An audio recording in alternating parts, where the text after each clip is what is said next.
Alright, so we'll start this off now. It might actually take me a few tries to get the right skitty, but hopefully it is not too bad. When I say the right skitty, I mean skitty, period. But alright, let's get this started. 3, 2, 1, go. So basically this game starts off with a personality quiz, and it's possible you just don't get questions. 2, 1, 1,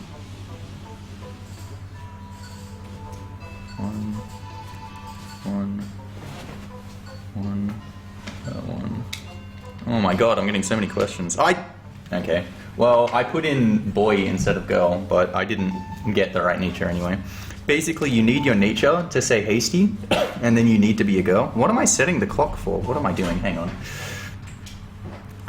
And if I don't get questions that allow me to get hasty, I simply can't choose skitty. Because that's how you get your starter Pokemon. Picking your partner Pokemon, luckily, you can just do manually yourself, and that's fine. But, you know, it's pretty much random whether you can actually get skitty or not.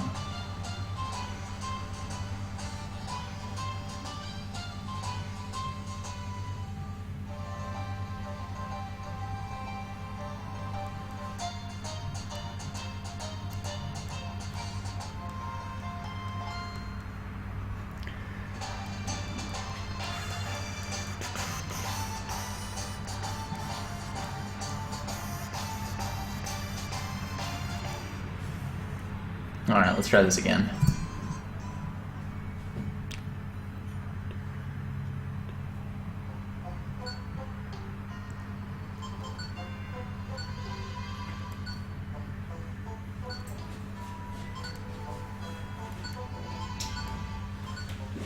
Dang, got hardy again.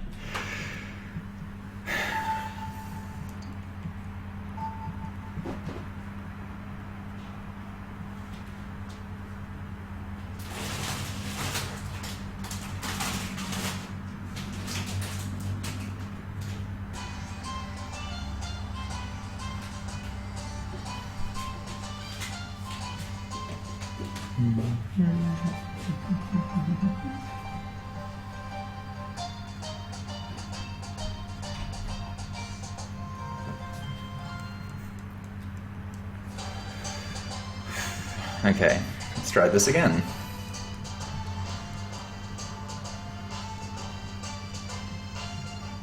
Yeah, don't worry about the timer not resetting. I'm running my own timer anyway, so it's not a huge deal. You just can't see that on screen. The timer for the marathon is more. Can, that's fine. To have there, to the there. Damn it!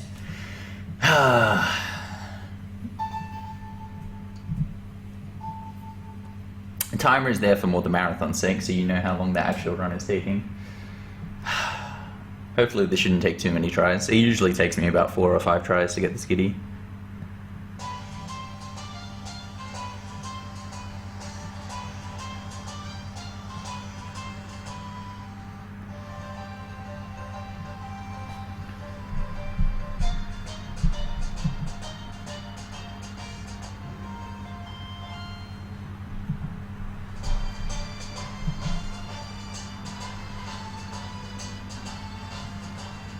Obviously, doing attempts of this game, like this stuff wouldn't matter, you just wait until you get the skitty. It's just a bit annoying for a marathon run that I have to put up with this.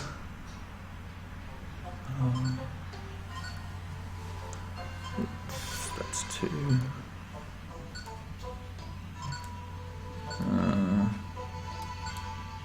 Surely. Imfish, fuck off.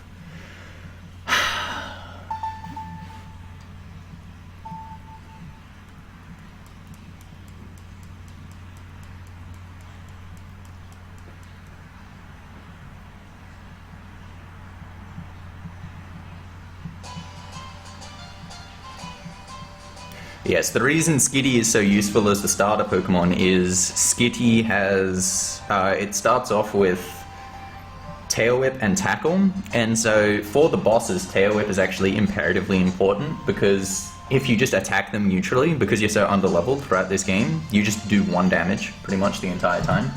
but when you hit them with like 6 tail whips, you start to do like 50 damage. So it makes a huge difference. Starting with tackle and being a normal type is actually really useful as well. Oh, jeez.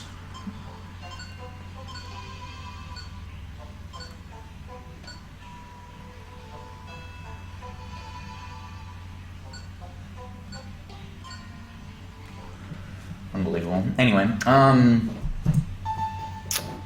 Skitty also gets Attract, which is also really good for survivability against bosses, because Attract pretty much just disables them from attacking. Its ability being Q-Charm is useful for the bosses as well. If you can manipulate sometimes them attacking you and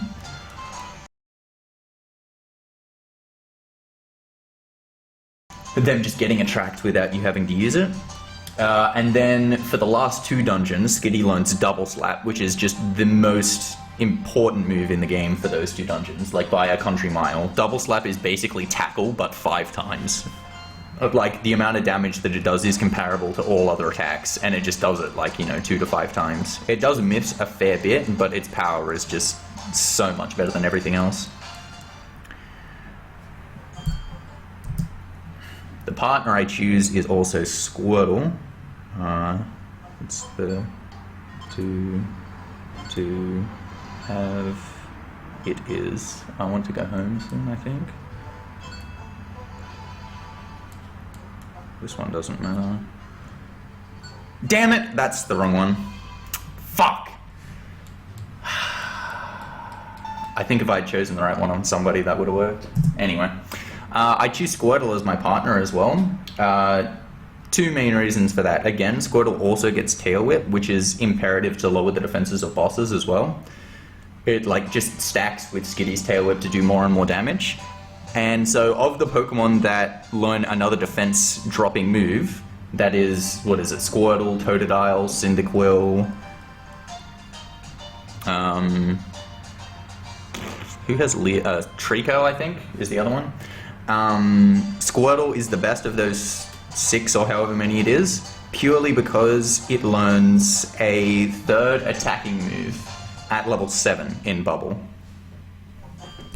And that just puts it above. Bubble is also a really nice move in that it can lower their speed.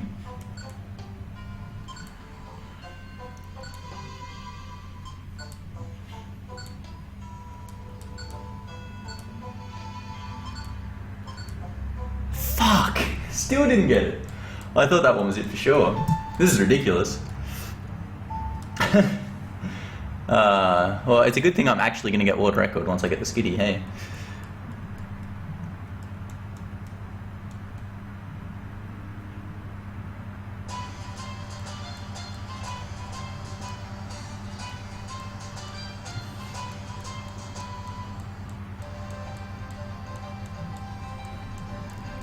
You've got to expect this though, marathon luck. I was considering starting at just having Skitty already set up, but then I wouldn't be able to get world record in a marathon, and I know that's what you all want. I've already gotten like 3, haven't I? Nah, I haven't gotten 3. But we'll just pretend all of my runs are world record. 2, no, yes, yes, no. No, yes, it is. I want to go home soon. No, surely. Yes, we got it. We got Skitty, guys.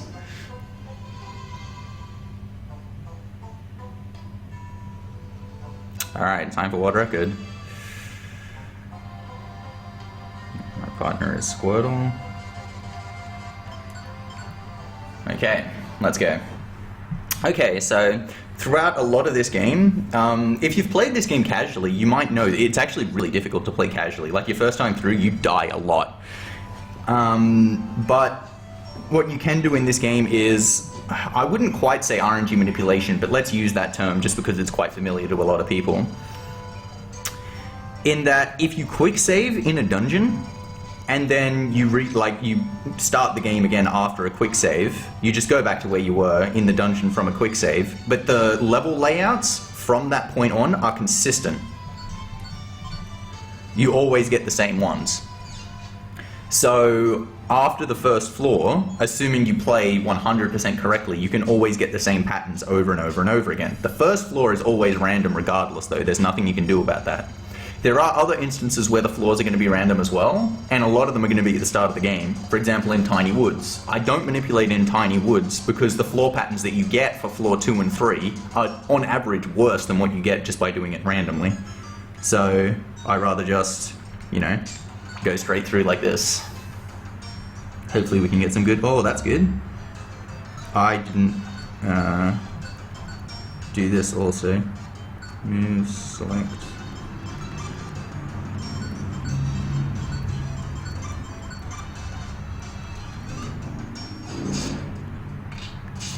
Win. I don't care.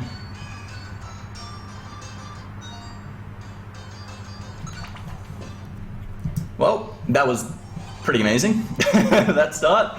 I'll definitely take that.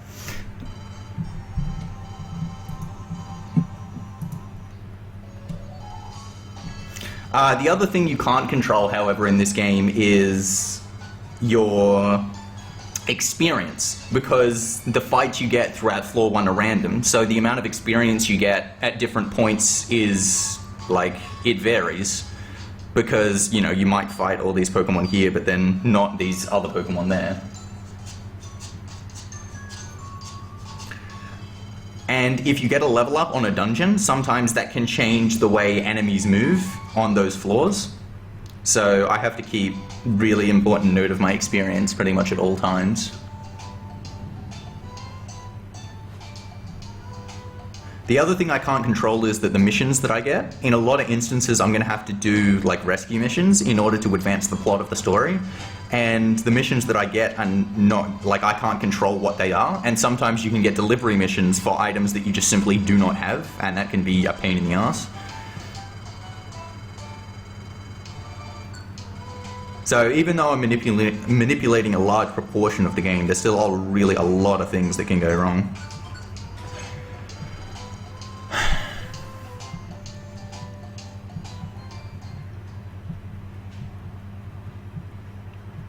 Like, I'm just waiting for me to just, like, die on floor 1 of Thunderwave Cave here.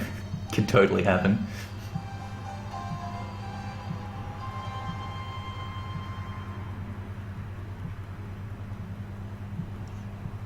Just letting you guys know, we are actually on world record pace. That was the best Tiny Woods one I've ever had.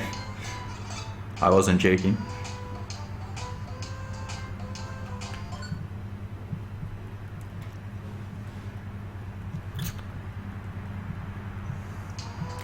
And while you do manipulate the floors, they can still be like really, really tricky because they're really precise. And when you play this game at high speed, it's actually like, it's really bloody fast. So, like, you can easily just like mess up a movement here or there, and then you make one wrong turn and it just goes to hell, and then just 6 enemies swarm on you, and there's nothing you can do.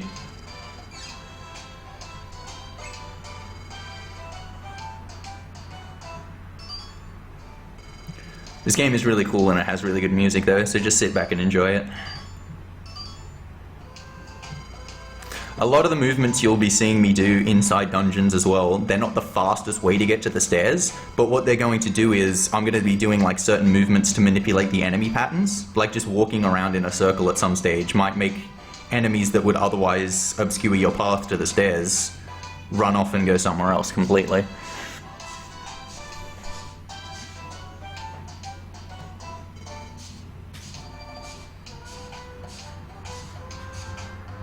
Damn it! I knew that was gonna happen.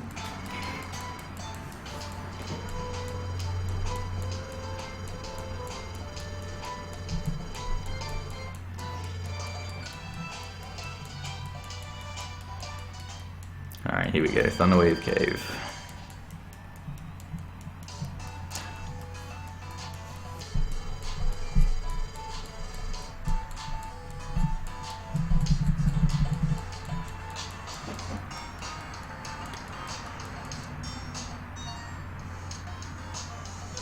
There they are. So So yeah, this is what you're going to be seeing a lot throughout the run. Me quick saving on floor 1 and then going through the dungeon in a very set manner so I know where the stairs are. There are a few dungeons where you'll see me quick save more than once in the dungeon, and that's because the floor patterns that you get from floor 1 aren't always the best. So I might do it on floor 1 and then again on like floor 7 or something.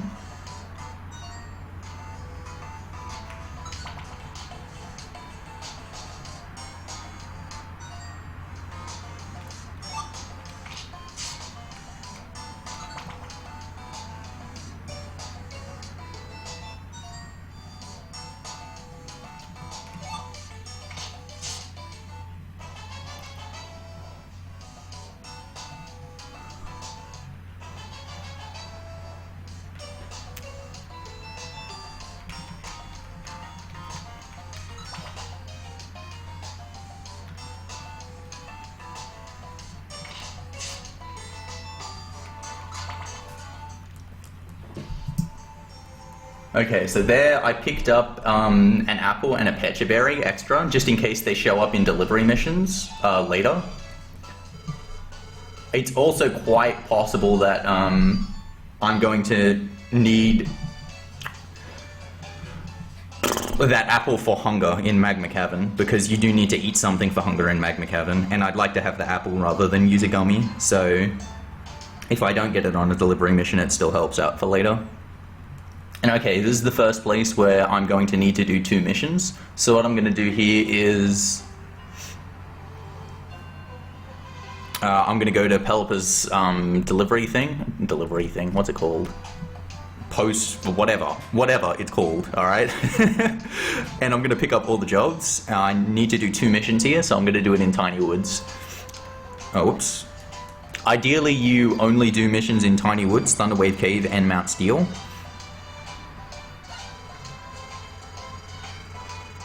There are instances where you need to do 2, instances where you need to do 3, and others where you need to do 4. So ideally, all the times I need to do 2 missions, I do them in Tiny Woods. Anytime I need 3, I do it in Thunderwave Cave. And anytime I need 4, I do it in Mount Steel. And that's because you can't do more than 2 in Tiny Woods, and you can't do more than 3 in Thunderwave Cave. Because even though Thunderwave Cave has 5 floors, you can't get a mission on floor 2.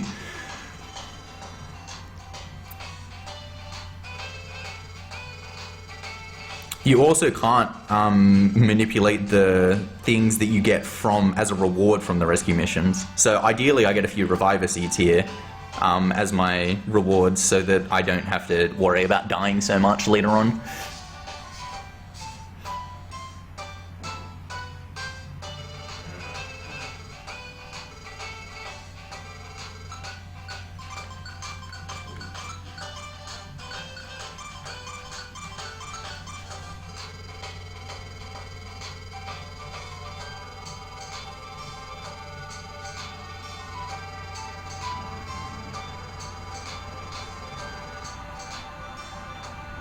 Ugh, I do, don't I?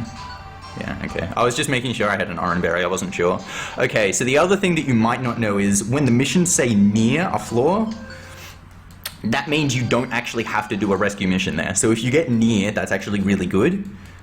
Unfortunately for this Tiny Woods one, my near was on the 2nd floor, and the one I actually had to save was on the 3rd floor. But it means I don't have to do a rescue mission here. It's a delivery mission, and it's just going to take the item out of my inventory as soon as I finish up here. So I just have to rescue a dude here, and lucky for me, he's right here.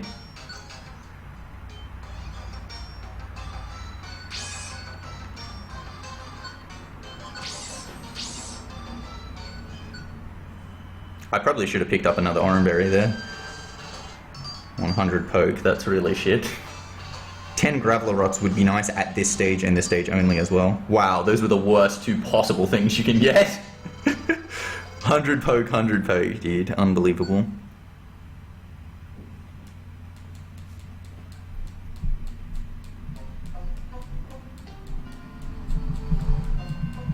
The time so far has still been really good. I am lacking in experience and items though, so I'm a bit worried about dying, to be quite honest with you. I do still have 1 Reviver Seed, because you get 1 to start with after Thunderwave Cave, always.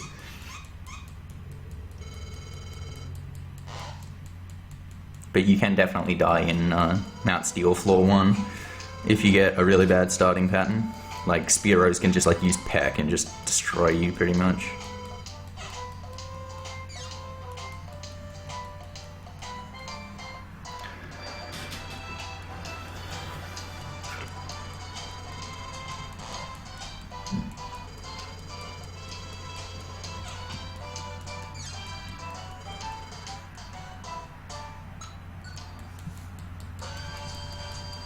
Alright, off we go.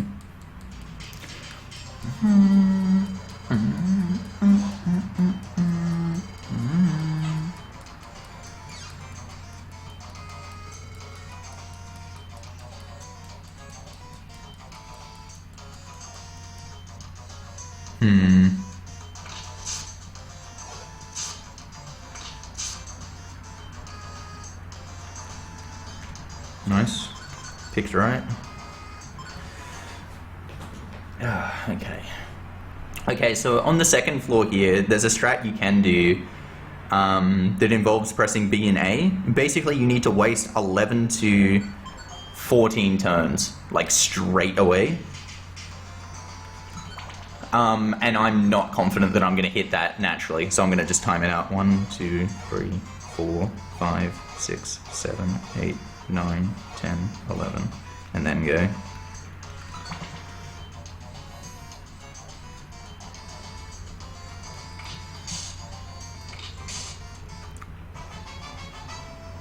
And there's Bubble. Oh, oops.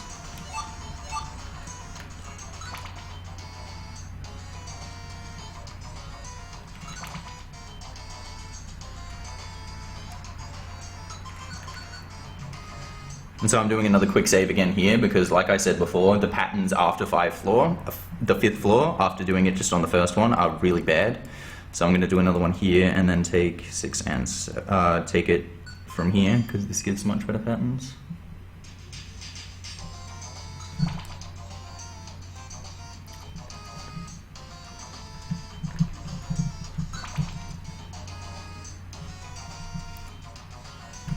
Look at that long range bubble.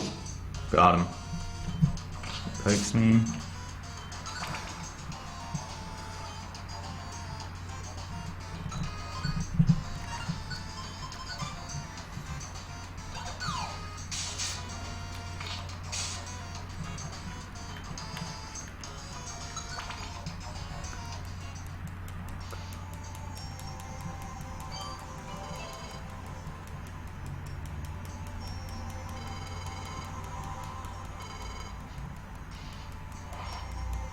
Yeah, this is the lowest experience I've ever had to this stage, actually.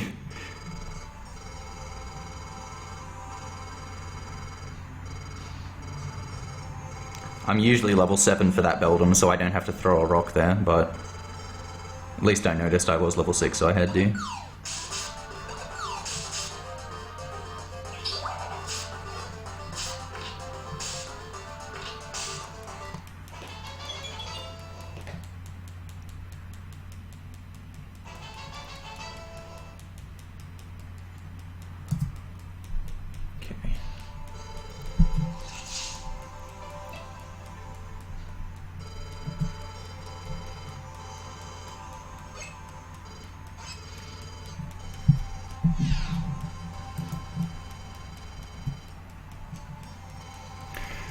Okay, so now there's more missions coming up.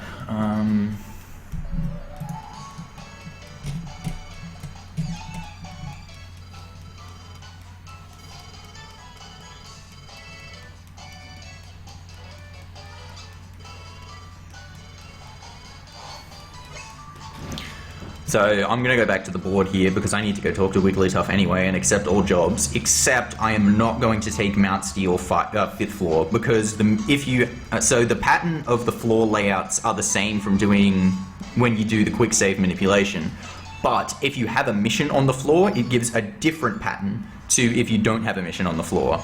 And 5th floor in Mount Steel, if you don't have a mission, is 2 tiles away from the stairs. However, if you do have a mission there, you pretty much have to you have to go through 6 different rooms and fight like 5 different enemies and then rescue and then backtrack all the way back. It takes an enormous amount of time. So I'm going to try and get my 4 missions that I do in Mount Steel on 3rd floor, then 6th, 7th, and 8th, instead of taking one on the 5th floor.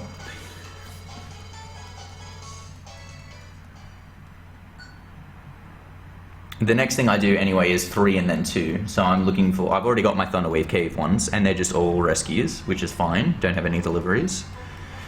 I just need to do the 2 in Tiny Woods afterwards. So hopefully I can get 2 in Tiny Woods here.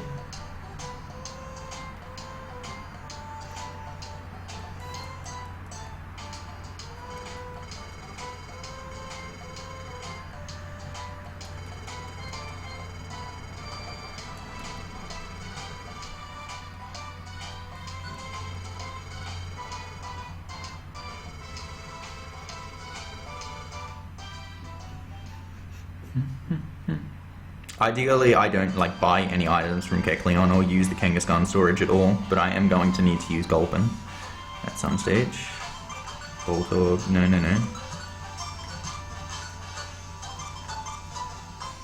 Okay, so I've got all the missions that I need now, and they're all rescue missions. So unfortunately, I didn't get any like really good delivery missions that are just like near this floor, but I did get no delivery missions, period, so I don't really have to worry about items at all.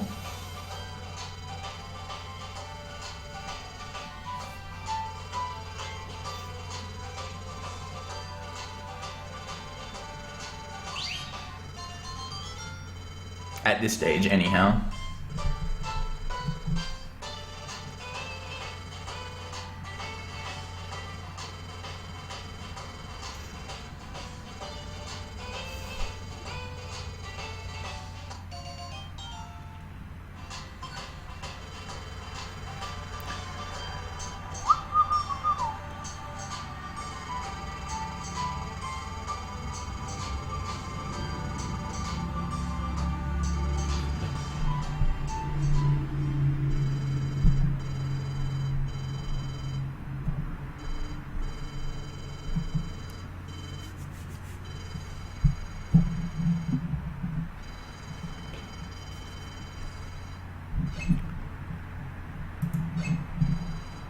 Okay, so yes, there is a lot of cutscenes in this game, but the music's good enough and the story's good enough that it really doesn't make too much of a difference, honestly.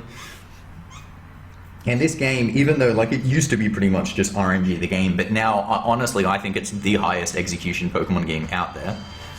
Because the movement is so fast and you just cannot make a single error at all when you're doing it correctly. Like at the moment I don't think anyone's put up like, you can still save a lot of time just based on the execution, just because you can go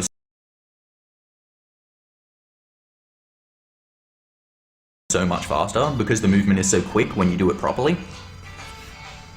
But learning all of the level layouts like off by heart and to never make a mistake is incredibly difficult. And it is also an interesting game in that, you know, the luckier you get, you know, the less experience you have, so then the harder it is to continue being lucky.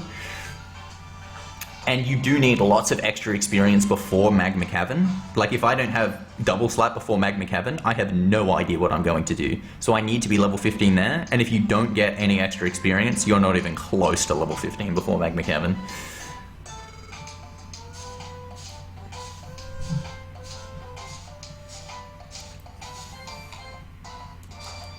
Okay, so now 3 missions. So Thunderwave Cave, off we go.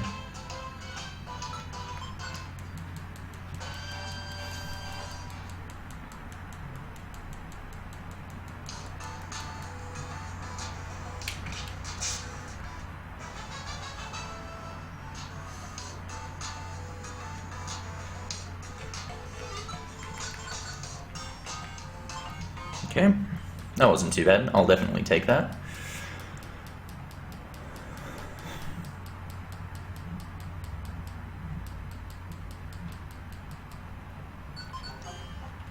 The missions are the ones that I don't really remember the patterns as well. Hopefully I don't mess this up too badly.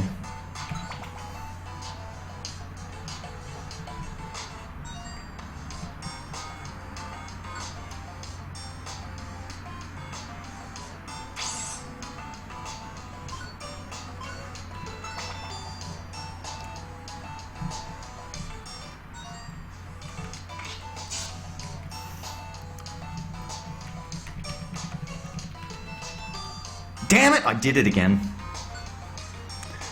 Because you're holding B to go fast, and then you have to press A to rescue the dude. I pressed B plus A when I got there, so I think this might give it a counter. No, okay, good.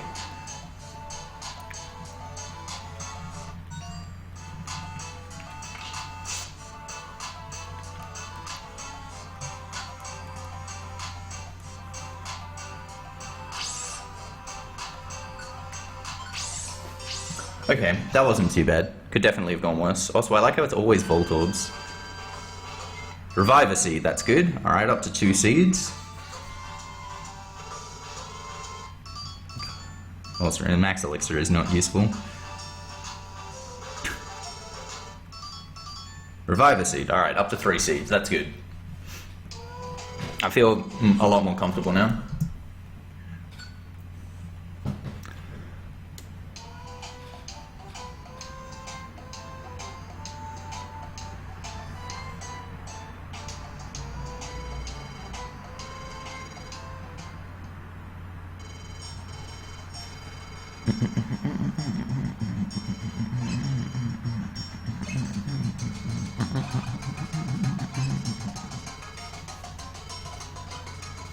Okay, so now I have to do 2 more missions, so straight to Tiny Woods.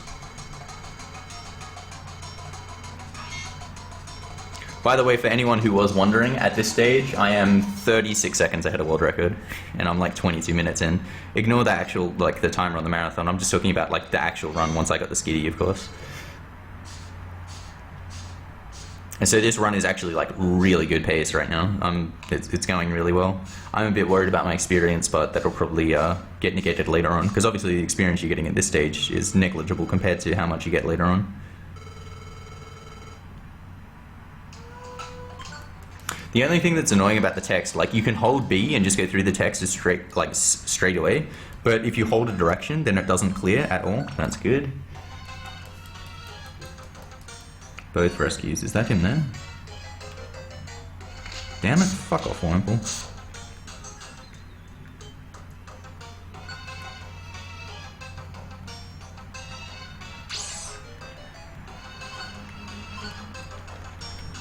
Stairs.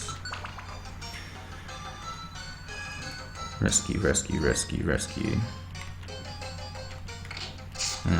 Fuck off.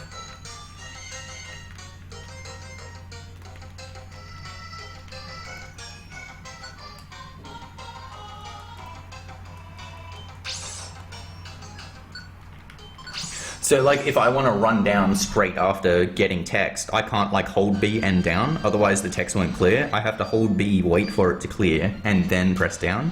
It's about time I got Graveler Rocks, by the way. I thought maybe I wasn't going to get any.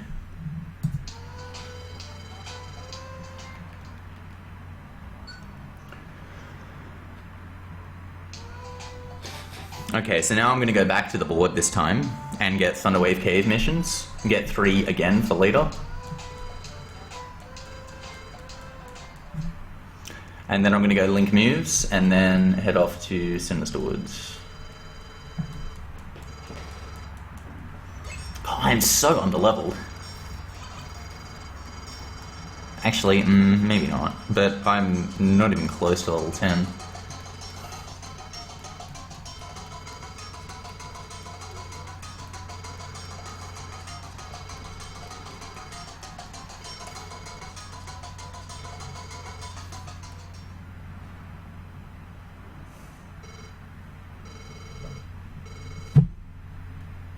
Yeah, lol. And I'm also going to link moves. I don't remember if I mentioned that. So I'm going to link Tail Whip and Tackle, and then Tail Whip and Tackle and Bubble. So that when I attack, it's a lot more effective. Good. No delivery again.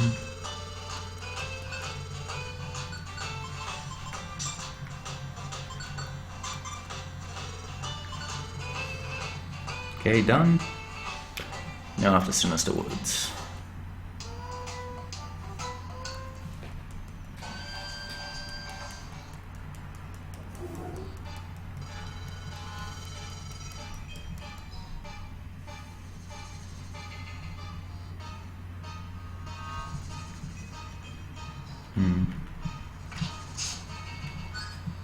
Fuck. Please do not attack. Good. That'll kill, surely. There's level 9.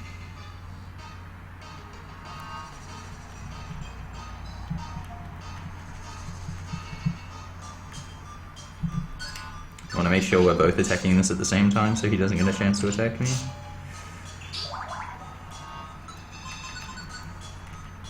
And go the quick save. Alright.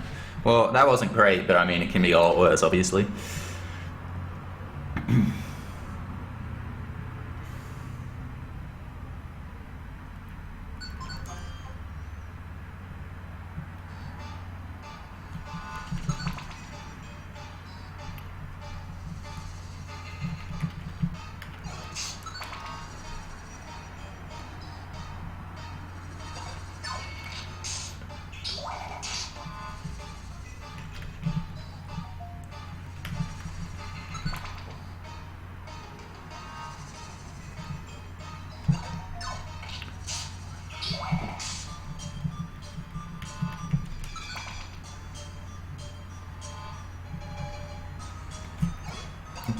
Whatever, that should be fine still.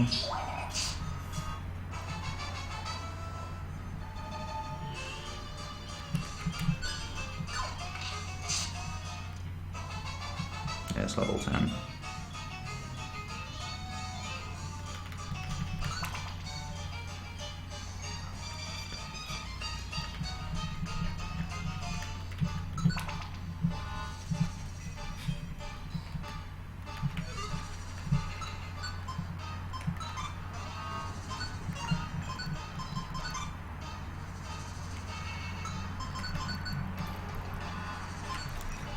Quick save here. Quickly turn off withdrawal while I do so and set my Graveler rocks, because I need to use them again.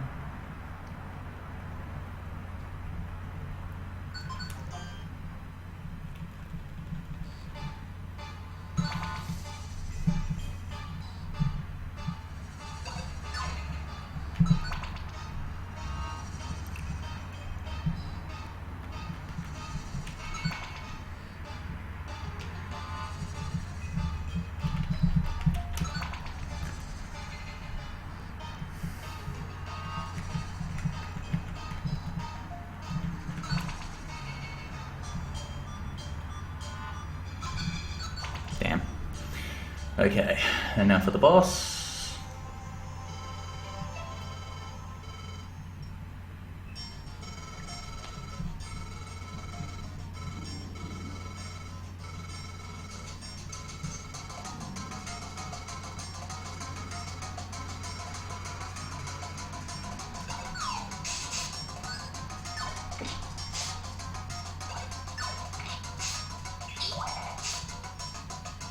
This manipulates Gengar into doing pretty much nothing. He can use some really bad moves here, but instead he's going to use Curse, which is going to actually take damage off him, so I only have to throw 2 rocks. It's also to manipulate my rocks hitting. And then Gengar's just going to touch me, and then I just throw 2 rocks.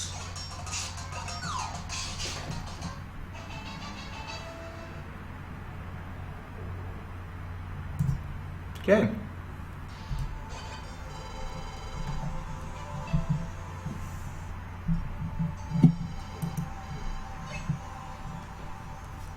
Alright, so I've got 3 Thunderwave Cave missions, and I've got 3 Mount Steel missions.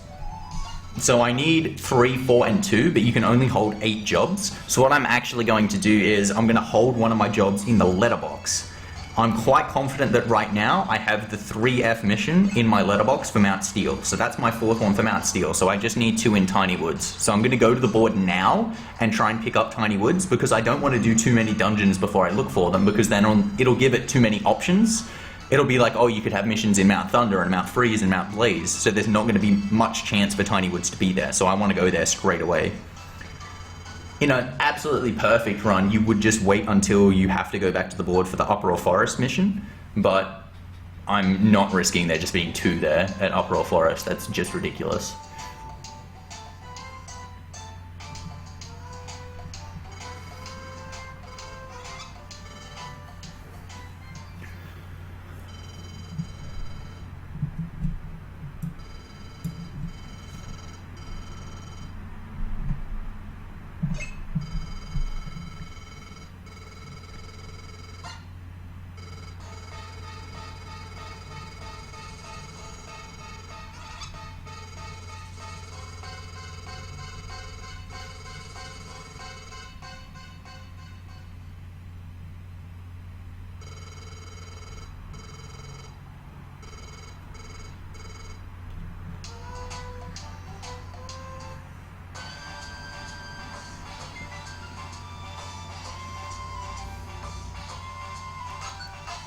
One oranberry wanted. I got an extra oranberry, so I think I'm set. And that was a near as well, so I only have to do 3F. That's really good.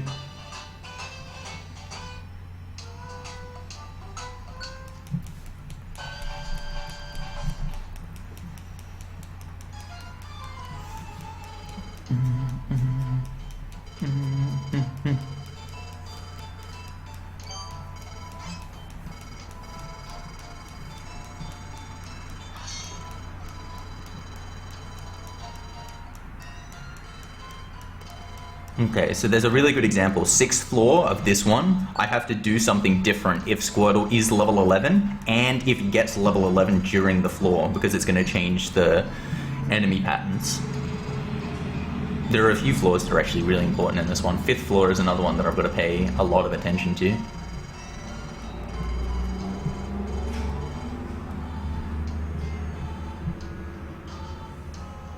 Where are my stairs at? Shit. Oh fuck, come on. Where are my stairs at? There they are. This isn't gonna kill. Oh, it is. Nice. Okay, that's not too bad. Could have been a lot worse.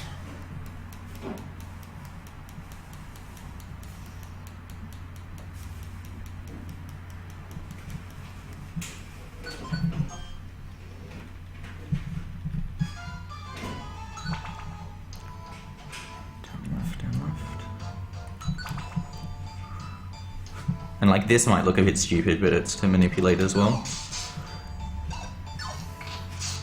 So that nothing gets in my way after this guy. Dodge the sleeping yammer there.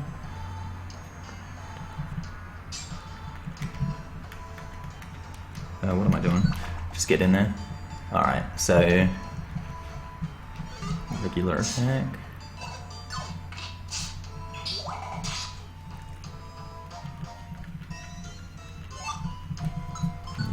Then put it on.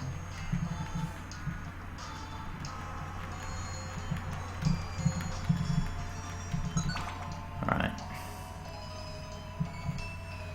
Squirtle's not level 11, so regular attack here. Regular attack again.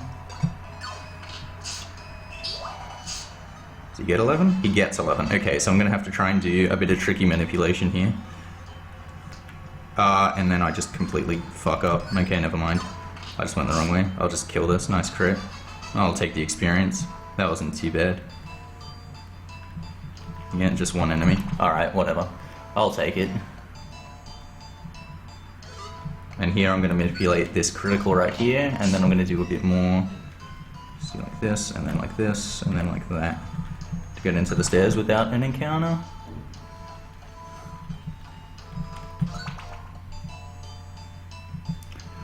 And this one left to regular attack.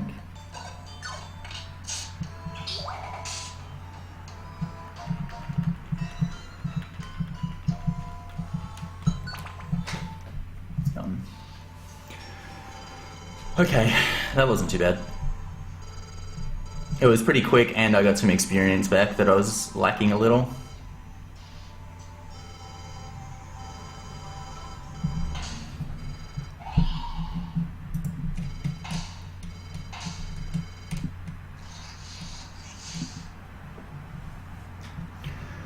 Alright. Okay, I've got to make sure to say I've got a stomach ache to Alakazam, otherwise I could lose time. For anyone that was still keeping track compared to world record, I am now a full minute ahead.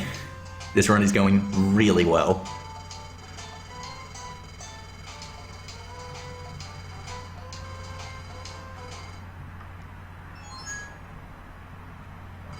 If you say yes to this guy, like a lot of the things when you say no normally, they'll just keep asking questions.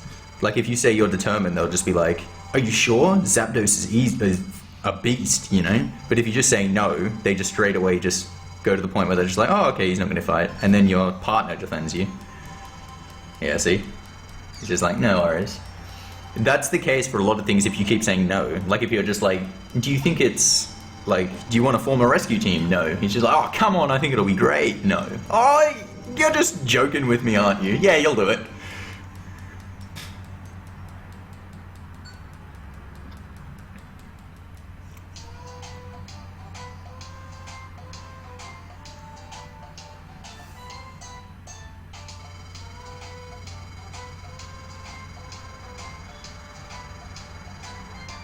Alright, straight to the Thunder. Let's go.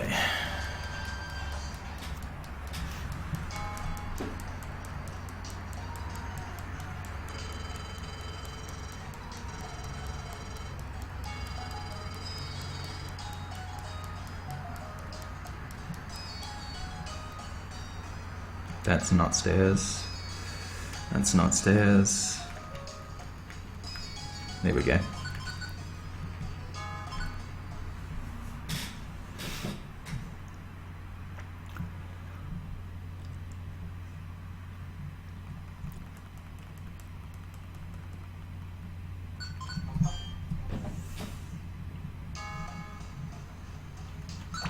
Okay. That's still pretty good considering, like, I didn't have to fight any pokes.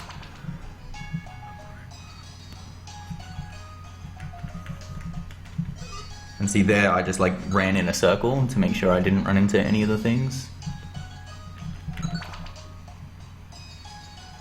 Alright, get the special band here.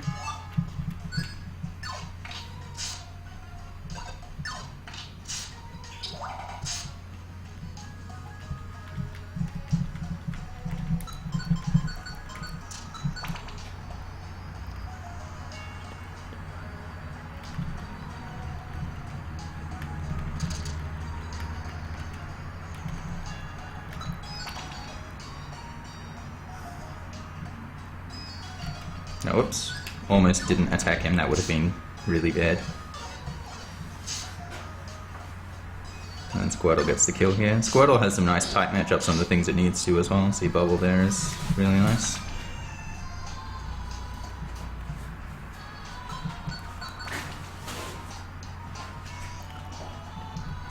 I do something that might look a bit bizarre here. I waste a turn here on Manectric and let him use Leer again. And that's because if I attack there, it will miss. And then he uses, I think, Thunder Wave, which is obviously a lot worse.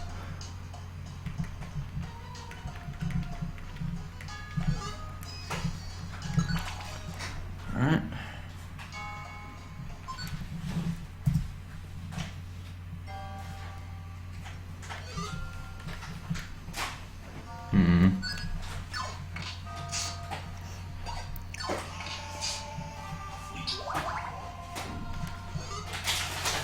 Nah, come on.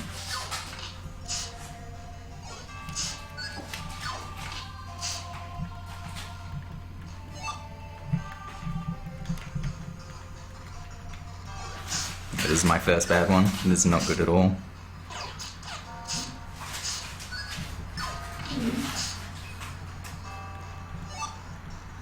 There they are.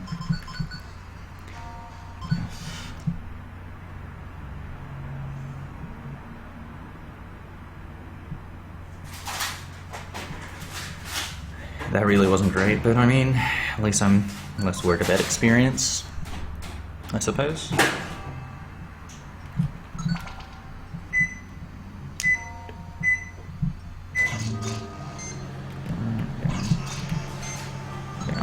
Now, unfortunately, on this boss fight, your partner is a complete moron and decides to go right up to the Zapdos. So you don't really have any other option than to move right one tile so that he follows back to where you are. Otherwise, Zapdos will just attack him, and you just can't reach Zapdos, and that's just awful. It's the only way you can do anything without giving Zapdos a free turn. And now you're going to see the usefulness of Attract also. Oops. So use Attract on the Zapdos, and then despite the fact that it's genderless, a lot of things are different in this game compared to the main series. He doesn't attack me, and this is also going to manipulate Bubble to get the slow, and so when you slow something in this game, it means it only attacks once every second turn, so it's a huge advantage.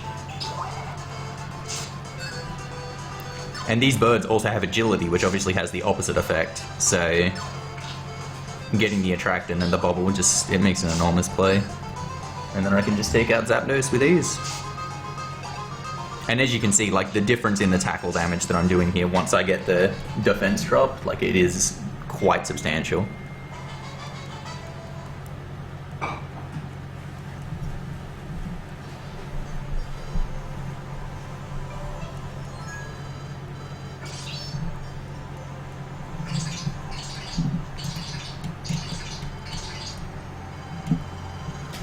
Okay, despite the fact that my peak wasn't good, my bottom was really good, and I made up another 20 seconds on world record. This is going so well right now.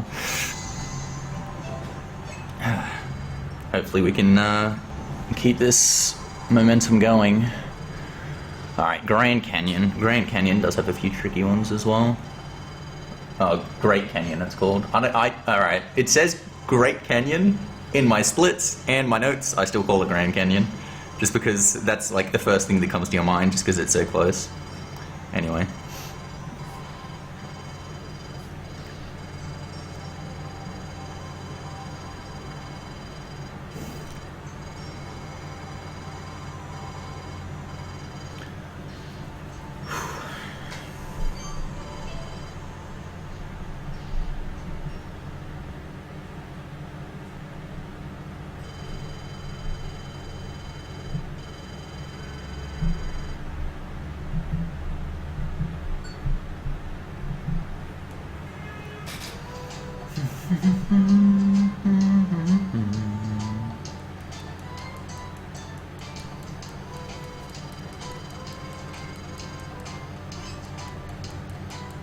Okay, 112 when I answer these. 112.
Running.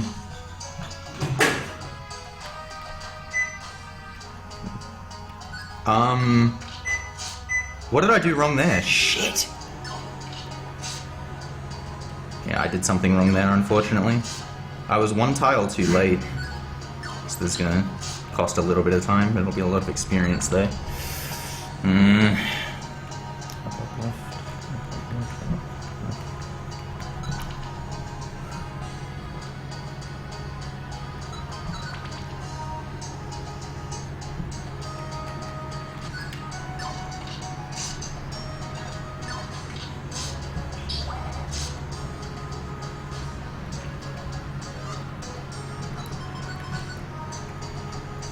Save here. Damn. I don't know why I was one tile too late. That sucks, because the manipulation that you get there is really cool if you do it correctly. You just like walk into the knocktower and it attacks you and it activates Q Charm and then you just walk right past it. Because it's just infatuated and does nothing.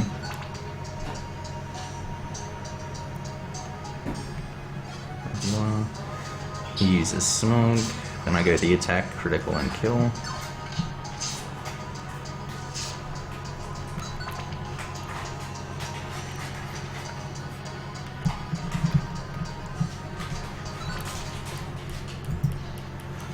Okay.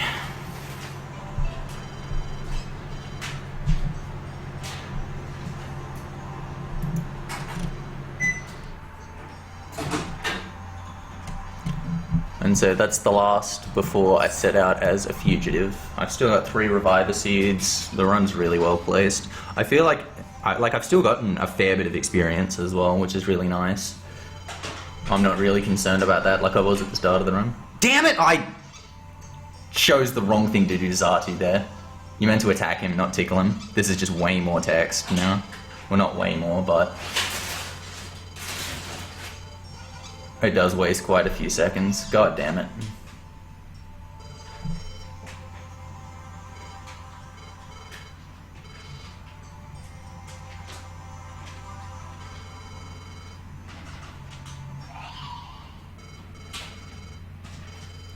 Damn, that sucks.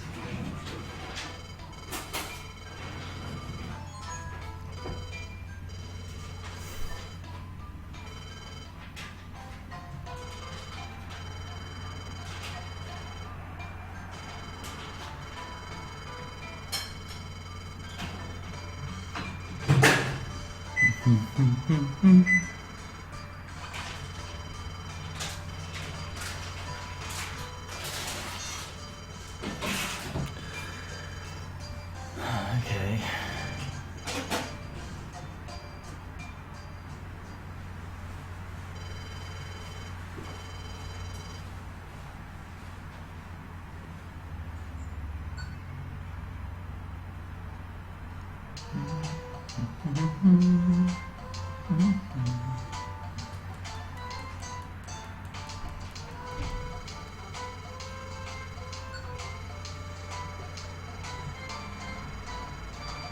I've got to say 2 on this one as well.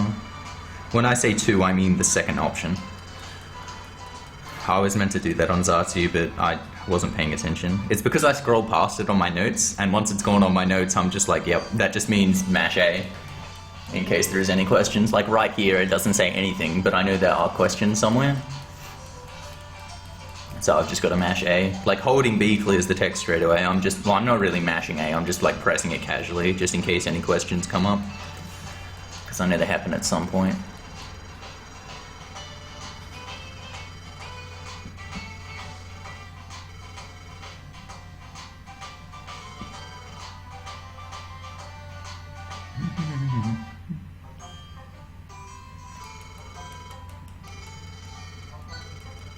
Like that.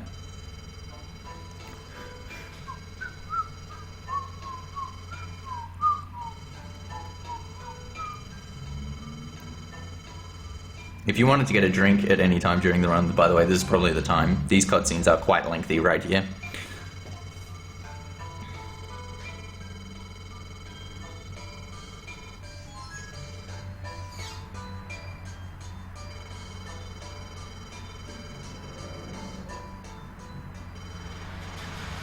I appreciated the story of this game so much when I played it the first time though. Like, especially from like a Pokemon game, you don't expect something like this. Well, at least you didn't at that stage. You're expecting something like really happy and whatever.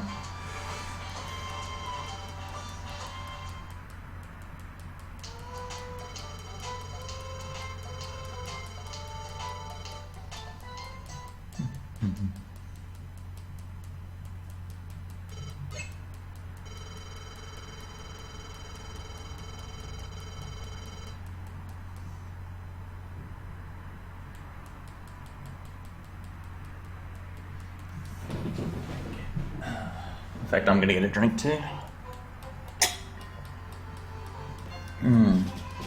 Delicious. Man, I wish I had some frozen corn right about now.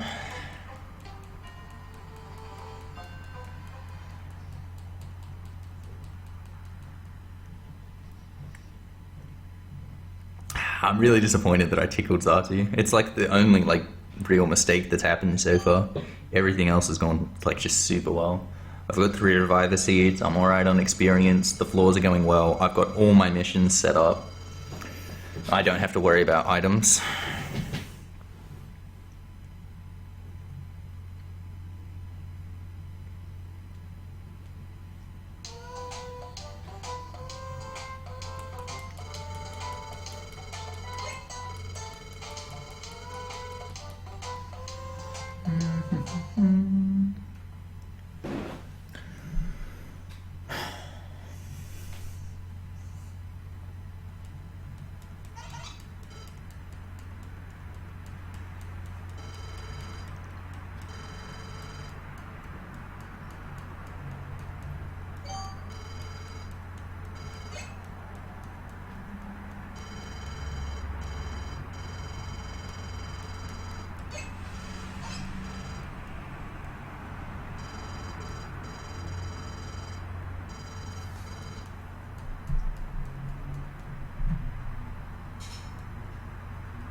There really isn't much to say about the run at this stage, like there's just nothing going on.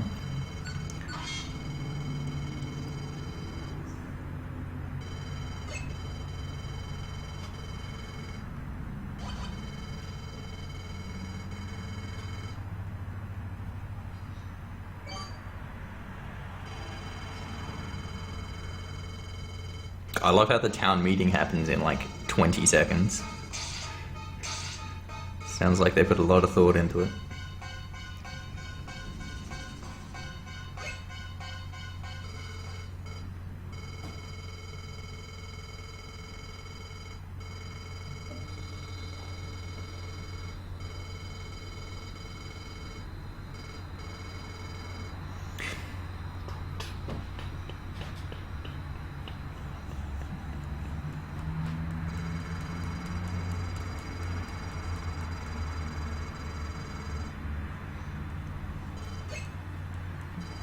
Oh, Caterpie lives in me.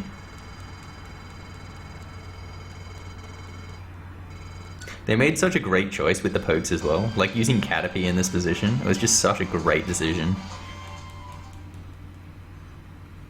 Couldn't have chose a better poke.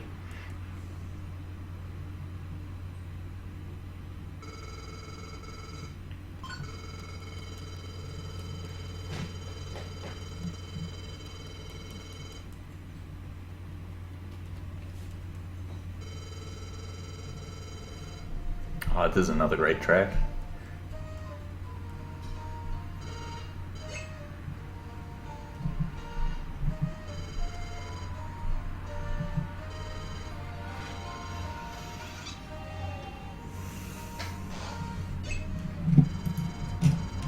Okay, so Lapis Cave up first. Lapis Cave is actually, like, incredibly easy.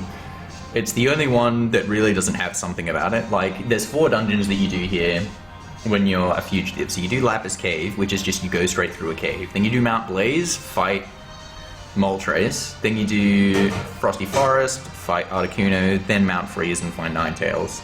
So Lapis Cave, there isn't really a trigger event here other than get through it. And it just so happens that it lines up so well with a floor 1 quick save. Like, the patterns you get for all the preceding floors are incredibly good. You just end up right next to the stairs in so many of the floors.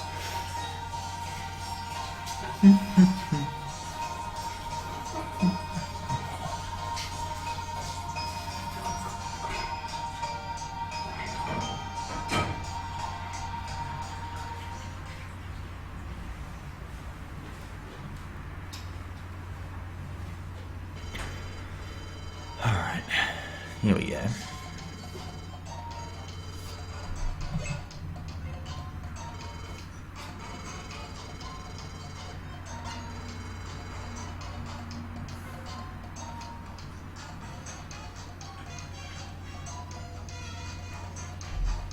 Oh, whoops.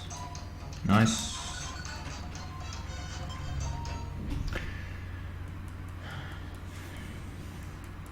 Yes, right again. I don't know what makes my decision when I'm like starting out in a room, which direction to go. It's probably based on the frequency of which I do something if I get a room that looks like that.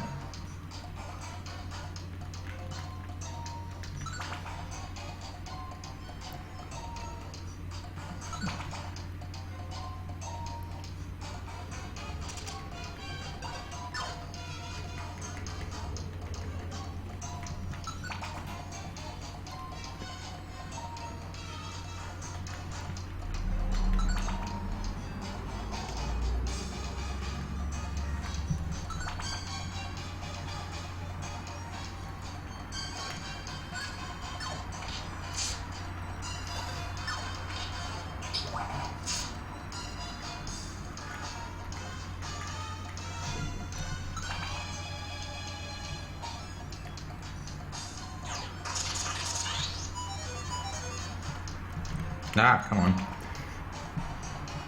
The other thing is, if you're holding R, it also doesn't clear text. So I want to hold R to go diagonal there, but I have to wait until the text clears before I can do it. Otherwise, it'll just like completely stop what it's doing and wait for me to stop holding R.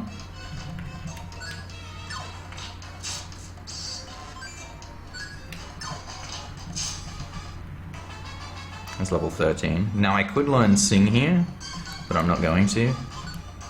Simply no need for it. Well, I could make it so bosses just like never attack me by just going like Sing Attract, but I don't need to. I got the bosses covered anyway.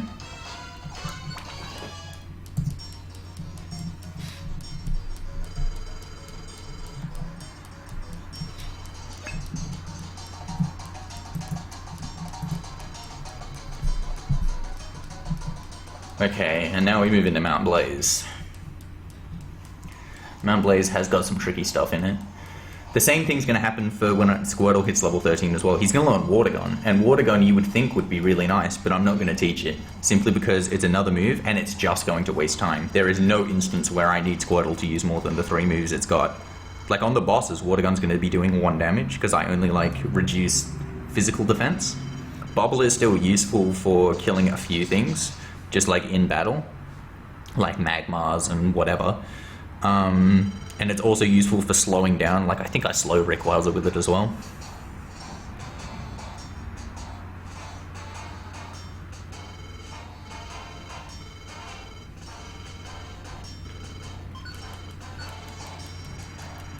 Alright, let's go. Nice.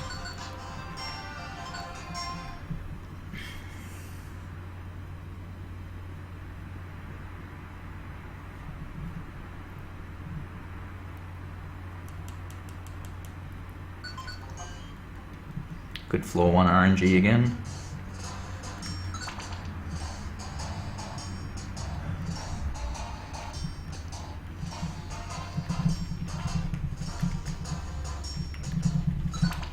Okay.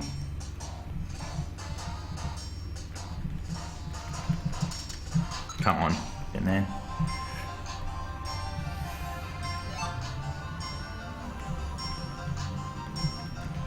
Get a little circle there to skip an enemy again.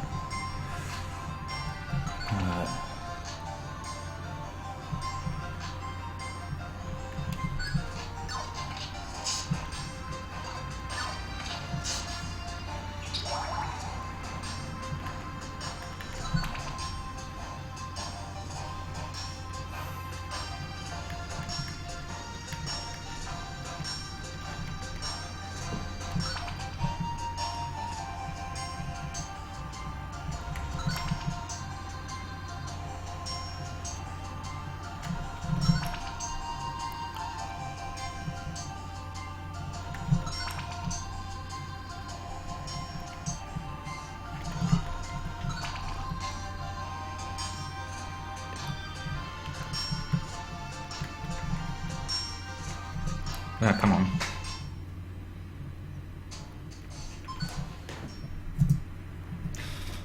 Alright, peak. No stairs.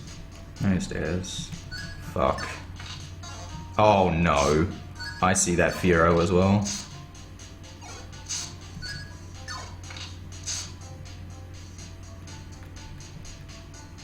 Where's he going?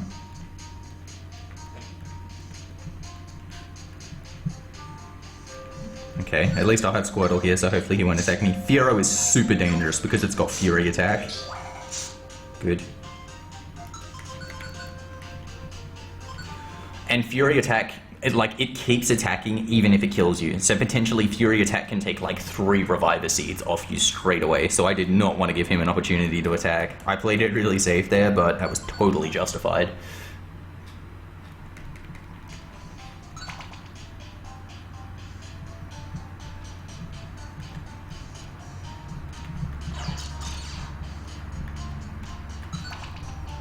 Okay.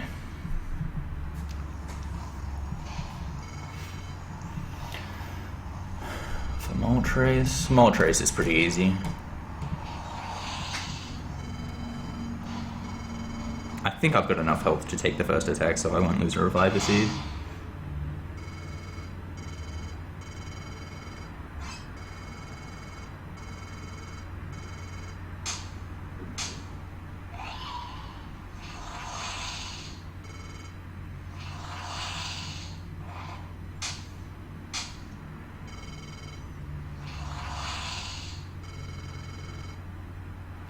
Yeah. So I'm not going to lead with the Tract here because he doesn't use anything good. Turn 1, he just regular attacks me, I think it is. And I get that slow as well. Yeah. So now I go the Attract, and now he just won't get another attack in. I can just spam tackle and throw him down.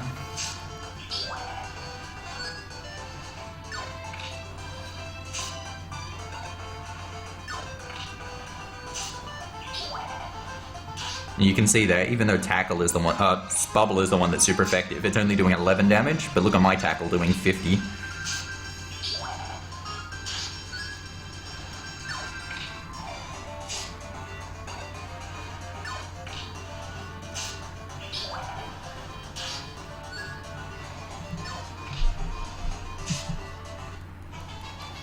Okay, Water Gun. Do not teach Water Gun.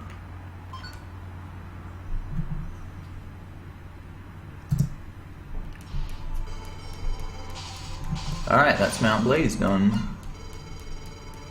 Got the Frosty Forest, 1 starts on 2, 1 starts on 1.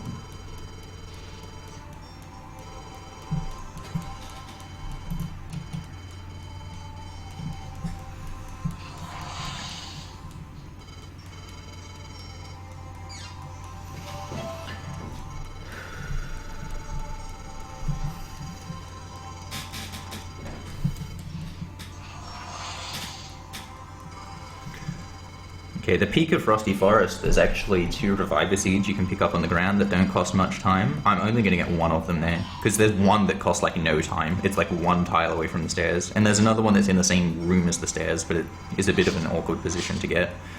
And I think with 4 I'll be fine, unless I lose one before I get to that floor. If I lose one before I get to that floor, then I'll probably get the other one as well.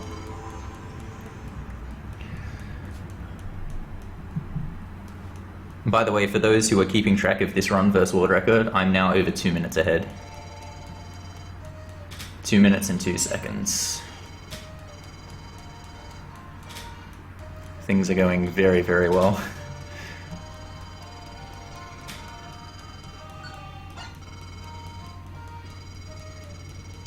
There's still a few places that things can go really wrong. Mount Freeze, the one after this is Frosty Forest. The enemies, they seem to have a chance that something can go wrong, and I don't know what's causing it. We're like currently in the process of investigating, but it hasn't been figured out before this marathon run. There are floors, I think floor 4, 9, and 11 it is, where the enemies can do something that seemingly you're just not expecting whatsoever, and we don't know the factor that's causing it. But hopefully I don't get any of that mess. I found, I spent a lot of time on Mount Freeze to find the methods that work, like, the most often. They work like, 90% of the time or whatever, so hopefully I don't have to worry about that.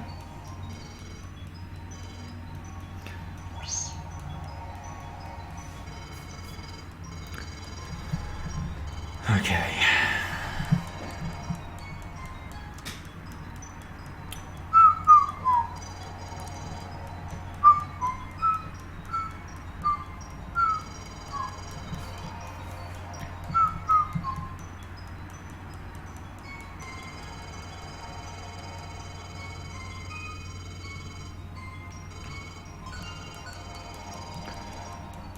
Just keep giving me some good floor ones. That's what I need. That's not great.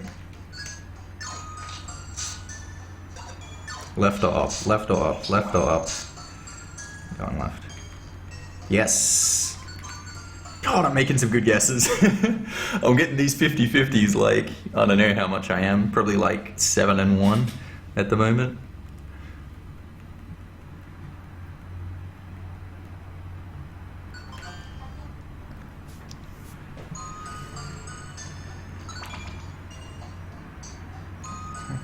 Hazel.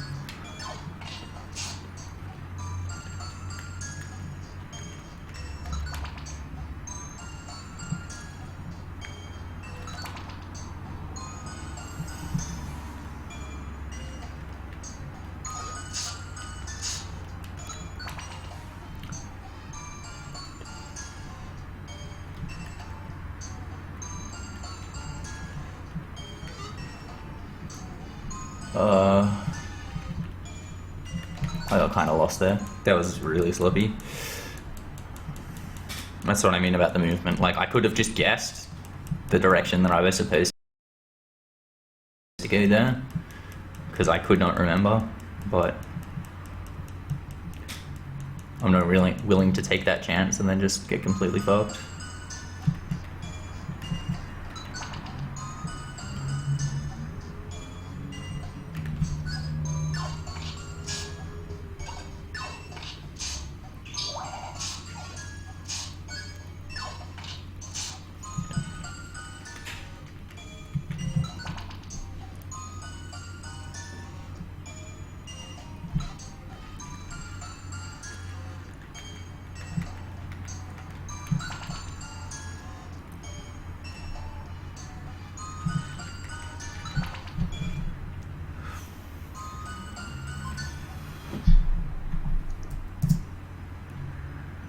Good. That's really important because the second floor of the grotto here is shit, like absolute shit. There's a bunch of Metangs, and Metang's ability is clear body, so tail whip doesn't work on them. Yet, like, it's so hard to do damage to these Metangs. And there's 2 of them in the room, and there's just nothing you can do about them. So you do take a considerable amount of damage. So not taking any damage on floor 1 is really nice.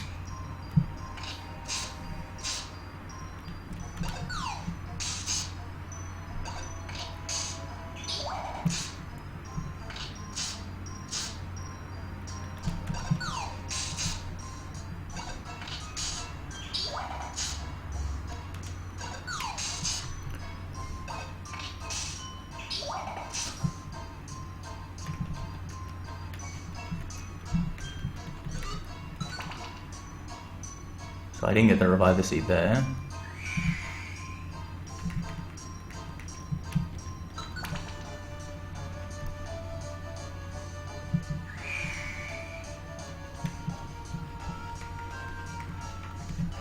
But I'll pick up that one. So now I've got 4.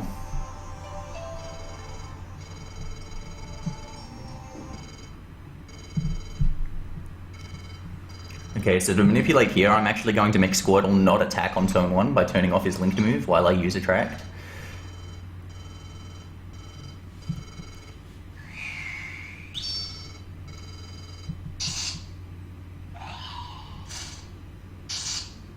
And it's also so he doesn't run out of linked moves and then they de-link.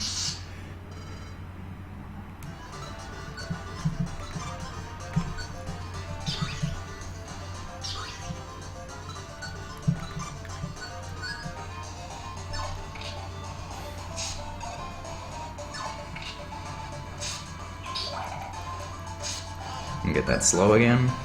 Articuno does actually break out of the infatuation, but he just uses agility from this setup. Which does nothing because I've already slowed him, it just puts him to normal speed. And then he dies. I don't actually take any damage in this fight, I believe.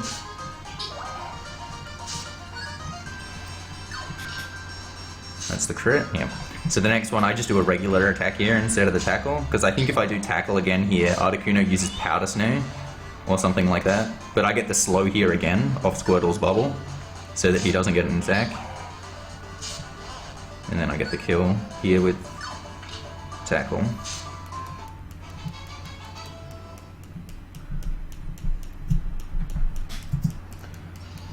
Okay.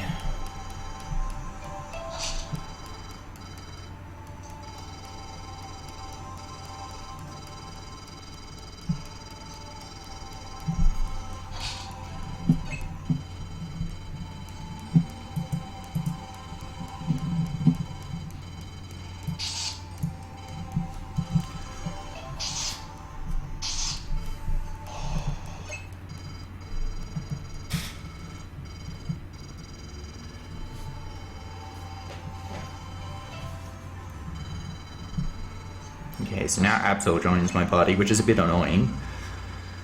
Just gotta make sure not to give him a nickname, because I have to set Absol's IQs on when I start Mount Freeze, so I'm gonna do that straight away as soon as I enter the next dungeon. Only stays with me for one dungeon. Just so Absol doesn't like wander off and fuck off by himself and then get killed or whatever. Don't want that to happen. The IQs of Absol also determine some enemy patterns as well, so I like to keep that consistent. Or as consistent as I can, anyhow.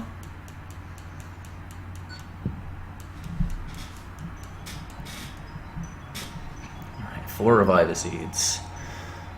Feel good. It's a good position I'm in. Mount Freeze floor 1s can still be a bit of a bitch too.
Alright, let's go.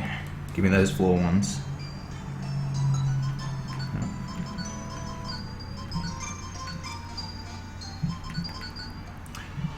We're gonna do the quick save straight away here. Because I'm in the menu, because I'm setting Absol's IQs anyway, so.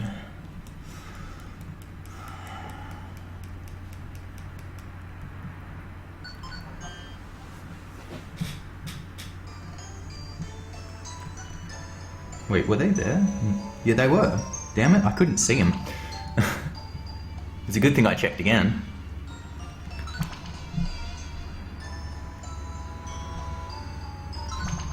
Almost made a complete fool of myself.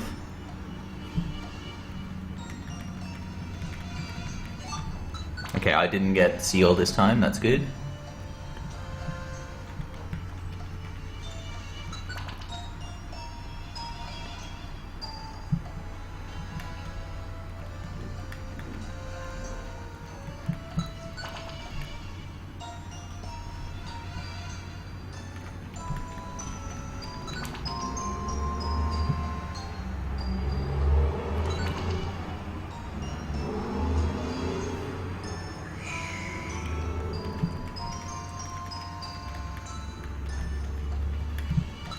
can get one on 9. It's good.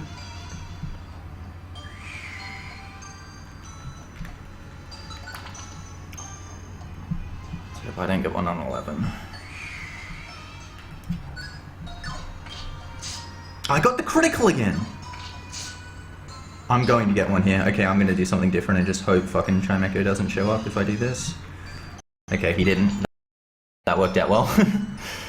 That was complete improv right there.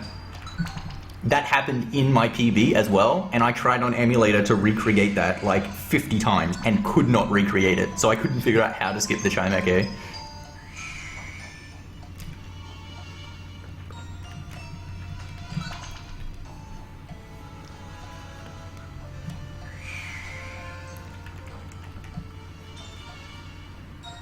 What? Oof.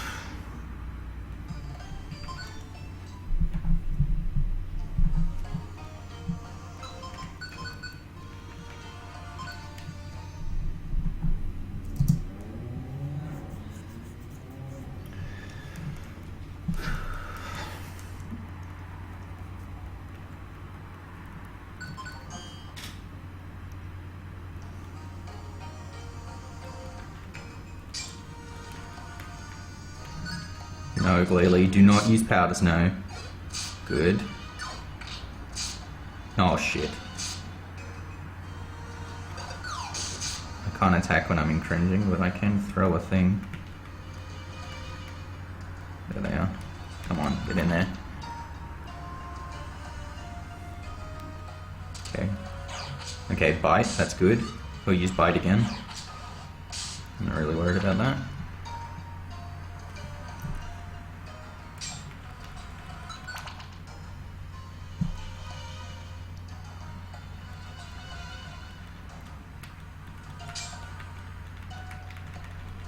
Whatever. Whatever. Alright, got through Mount Freeze.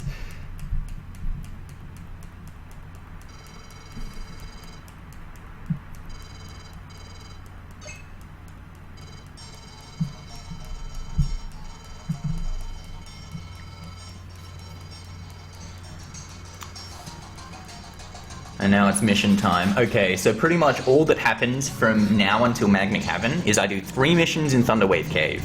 Then I do Uproar Forest, then it's 4 missions in Mount Steel, 2 in Tiny Woods, and then it's time for Magma Cavern. Unfortunately, I'm only level 14 at the moment. I need to get level 15 at some point. Now, what I'm going to do is I'm going to check my experience after I do the 3 missions in Thunderwave Cave, because the 3 missions in after you complete a mission, it brings up like a victory screen or whatever, and it shows the experience that you have. And I know you need 11,890 experience for level 15, and that you're assured with my method 767 before Magma Cavern. So that means I need to make up the difference towards 11,123 if I'm below that. And so I can take alternative methods through the floors in Uproar Forest to try and make up that difference. I can, of course, get more experience on the floor 1 in Uproar Forest, but the encounters that you get in Uproar Forest don't really give that much. Like, the most, I think, is like 145 or something. And obviously in Mount Steel, Thunderwave Cave, and Tiny Woods, you don't get much at all. So hopefully it's not too far off that 11,123.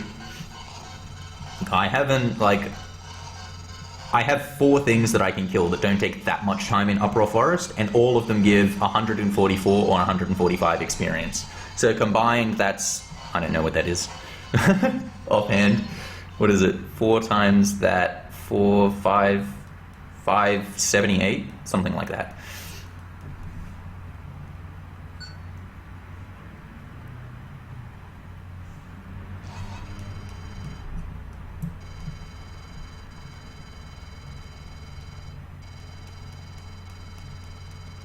Have I already taken the missions in Thunderwave Cave? I can't remember.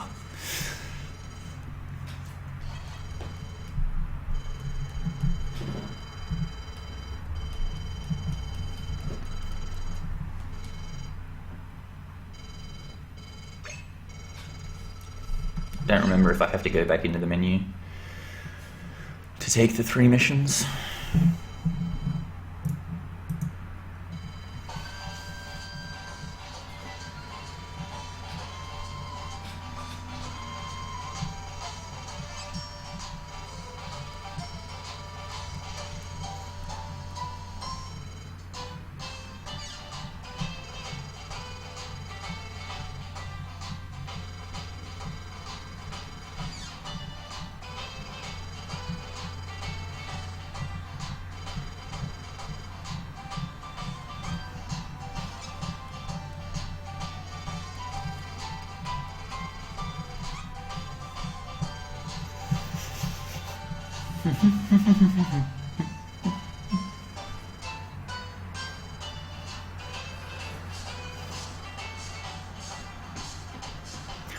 But yeah, definitely the next thing that I really do have to worry about is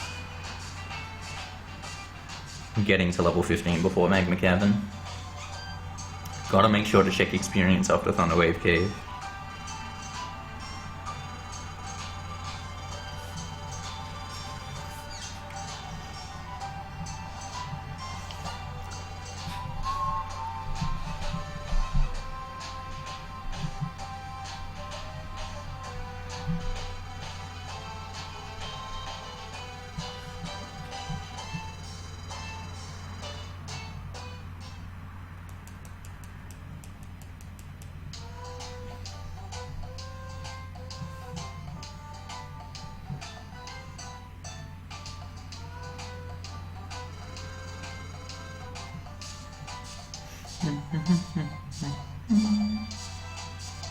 So the 4th thing in Mount Steel, I'm making sure not to take until I do the 4 missions in Mount Steel, otherwise Pelipper will deliver more mail.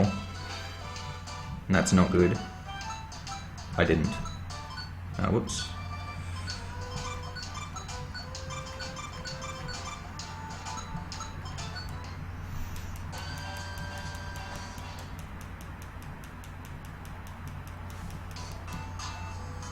That's good.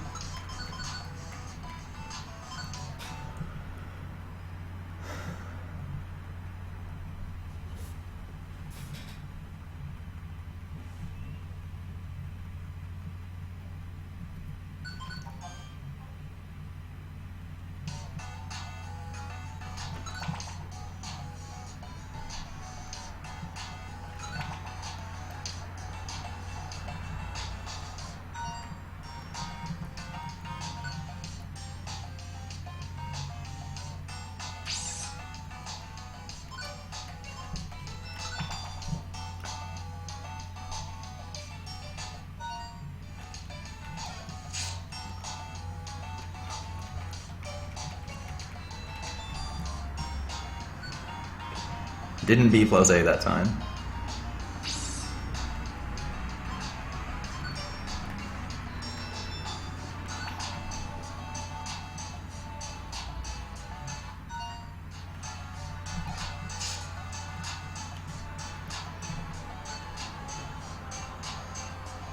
And this time I do leave.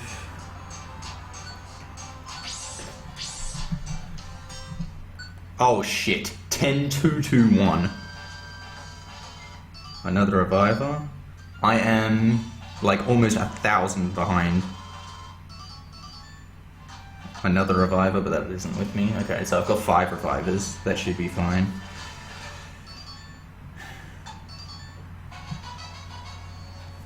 Shit. Well, I'll take all the experience that I can get in Uproar, I guess.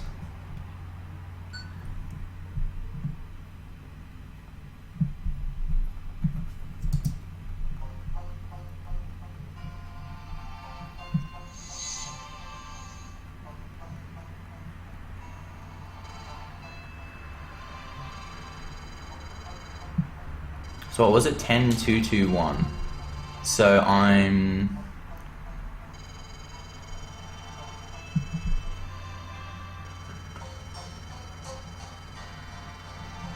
$898 off. I said that was 578. So that leaves 320 that I need more. Okay.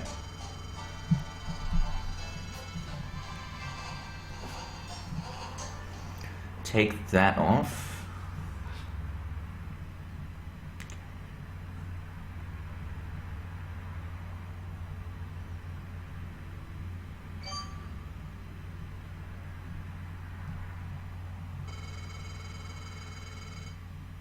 So I guess it doesn't really matter if I get a bad floor 1 on Uproar Forest.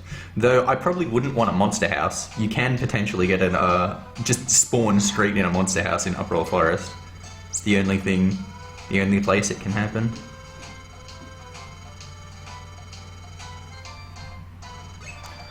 Why? Why not?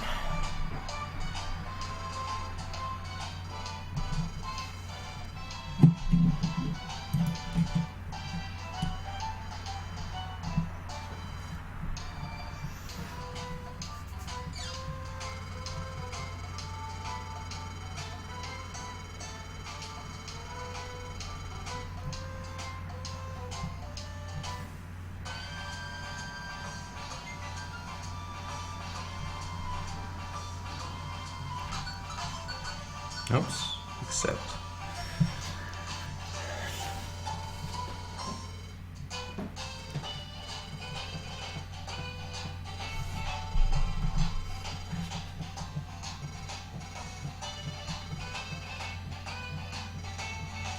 Okay, so what I'm gonna do when I get these kills, for a few of them anyway, I'm going to, because Uproar Forest also has a darkness thing to it when you're going through the corridors, so you can't fully see. But it also means if you fight in darkness, and the opponent isn't on screen, it doesn't do you don't have to sit and watch what's happening. Okay, well, gonna get some here.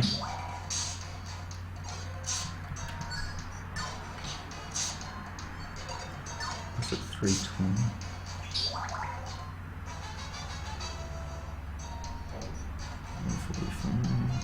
Move down so A-bomb doesn't run away.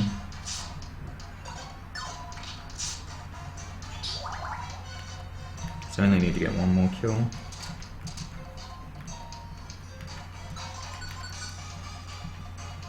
Okay. I'll do that in 7th floor. What was I saying? Oh yeah, I'm gonna do some of those fights so Squirtle gets the kills and it's in darkness, so I don't have to like watch the move animations. You'll see it here in the 2nd floor. I'm gonna have Squirtle kill an Apom in the dark.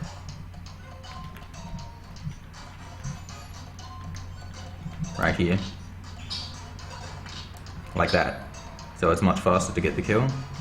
Oops. No. I wanna kill this too.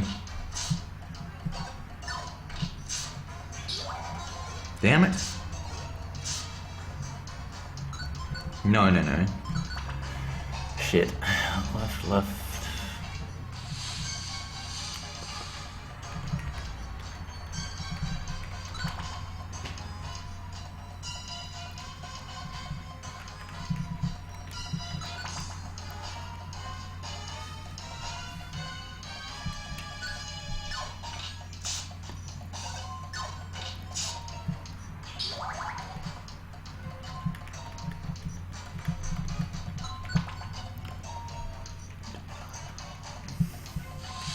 And then it's going to happen here as well. I'm going to kill both of these things behind me in the dark. And I'm going to manipulate criticals by doing it here. See, crit, dead, then this one, and then he's dead too. Okay, I'm going to take the last one here. I'm not going to risk getting a really good pattern on Mount Steel and having to kill a bunch of things. Oh, whoop, shit. That was dumb.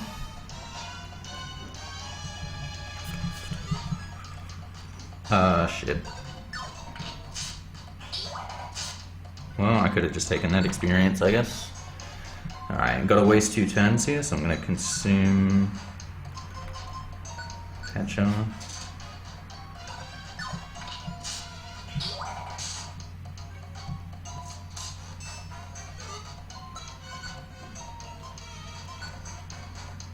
Shit.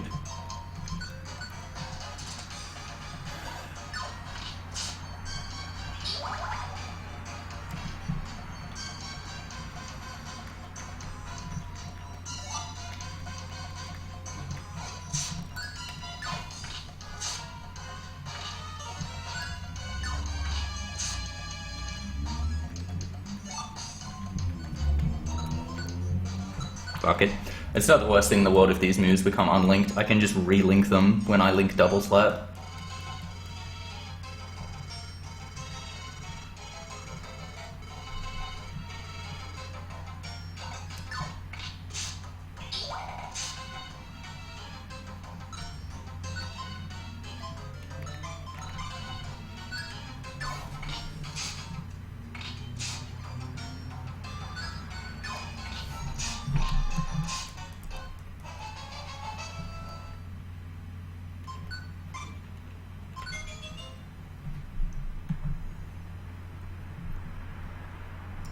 Okay, so I lost a bit of time there because I got so much extra experience. But I'm now set on experience, so at least I don't have to worry about that. I'm 1 minute and 45 seconds ahead. Now I've now got double slap, so no worries.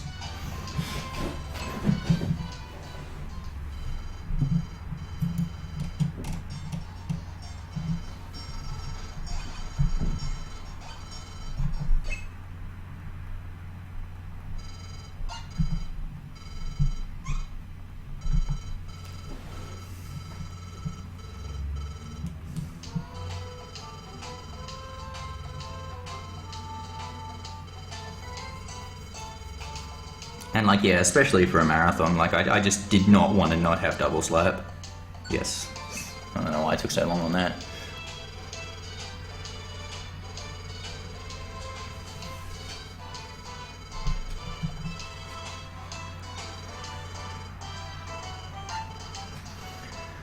Whew.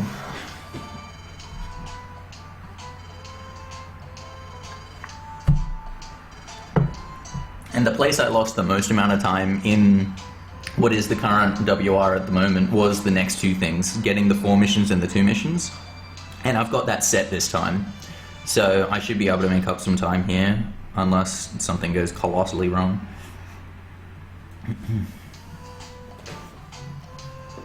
I'm not going to go link the moves back yet, because I don't want to link double slap until I go to Magma Cavern. Because, like, if I'm killing something by using tackle, I don't want to sit there and use double slap as well. And there's nothing in Mount Steel that I need double slap for. Everything will just die to tackle, so. And like I said, the link moves coming up after Squirtle isn't a big deal because I have to go to the link shop and link double slap, like I said. I will do it before Tiny Woods though, because in Tiny Woods I can just regular attack things, and if I wait until after the 2 Tiny Woods missions, then Gulpin has an extra set of attacks because I'm going after Magma Cavern, and he's just like, oh, best of luck with the impossible task, I believe in you, buddy. Now, did you want me to actually do something? You know, so there's just extra attacks there that I don't want to deal with.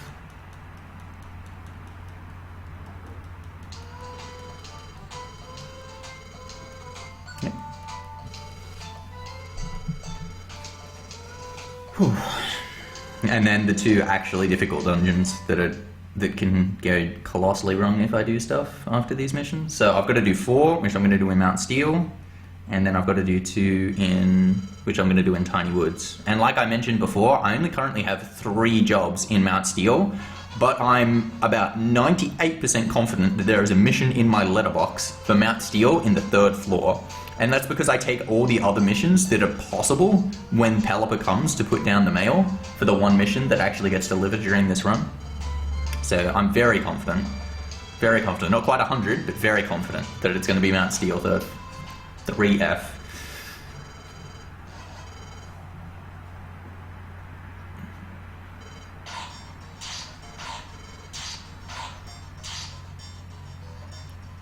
And using this as a strategy is only something that I came up with yesterday. Which is funny because I did it in my old PB, but it was never in my notes. I think I just did it by fluke and never considered that it was always going to be there. I was just like, I'll just check my letterbox. And then I didn't realize that that's always going to be the case. Yep. No. Take job. And now after Mount Steel.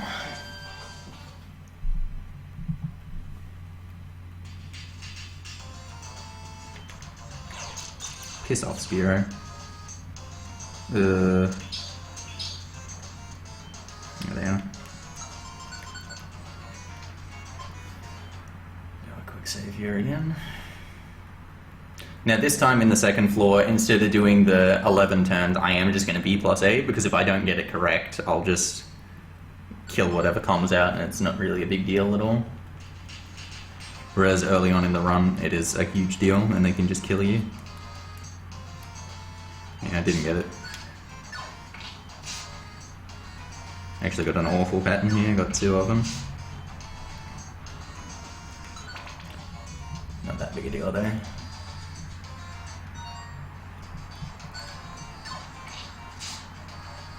Circle around. Yep.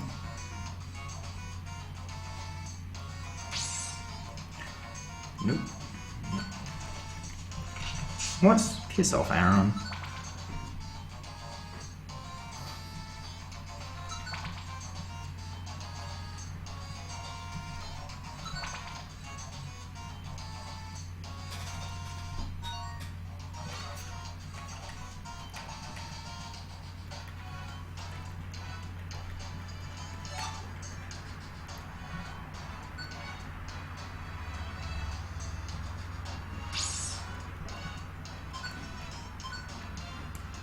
One. Damn it. That didn't work. I don't know why that manipulation didn't work. Not a huge deal. Oh shit! Squirtle's meant to kill Aaron here. Oh, he still did. Okay. But he didn't use tackle, that's my tail whip. Damn it, it messed it up. Fuck. Not having the link moves on there.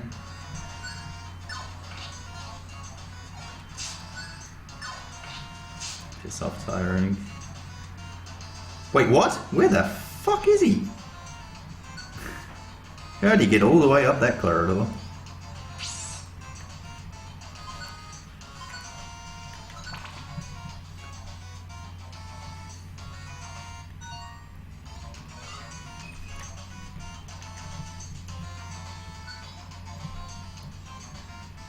Okay, here we go. Peace out.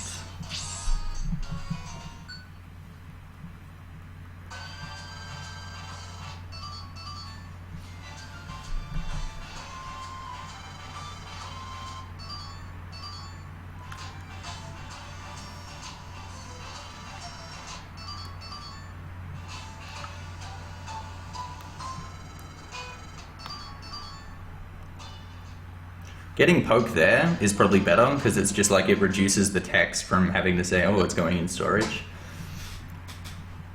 Even though I did have a couple open spots, didn't have many.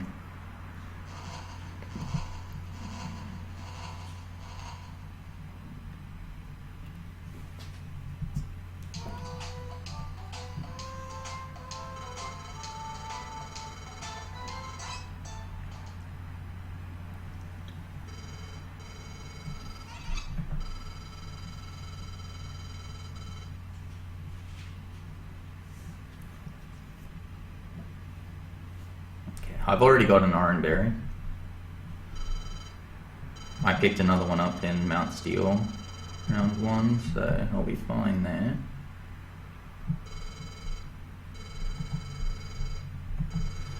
Goji the linking, off to Tiny Woods, and now 2 more missions. And then after those 2 missions, it's just Magma Cavern and Sky Tower. So we're closing in on the home stretch here over this run. There isn't too much left to go.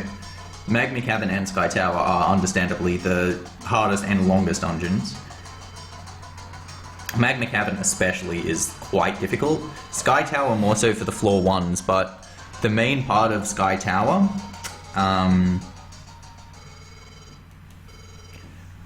a lot of the floors are pretty close to each other, but in Magma Cavern they're pretty well spread apart. You have to do a lot of running, so much so that Magma Cavern you actually have to ingest something for your stomach, otherwise you will run out of tummy and start just killing yourself. And I do have that apple still that I picked up early on in the run in Thunderwave Cave, so I'm just going to eat that on probably the 15th floor, because the 15th floor is quite easy. and hopefully that'll take me the whole way. You need, if you do everything perfectly, 126 stomach to not run out, so you can use a gummy because a gummy refills 25 and just like run out right at the end of the last floor and then just walk your way there and it's fine. But by having the apple, I'll have a bit of buff room as well, so that should be nice. And I mean, obviously you don't know what floor 1 you're gonna get also.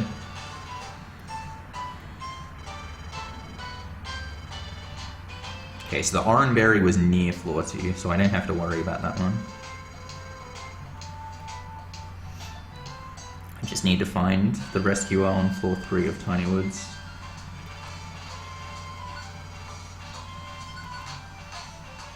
Oh shit.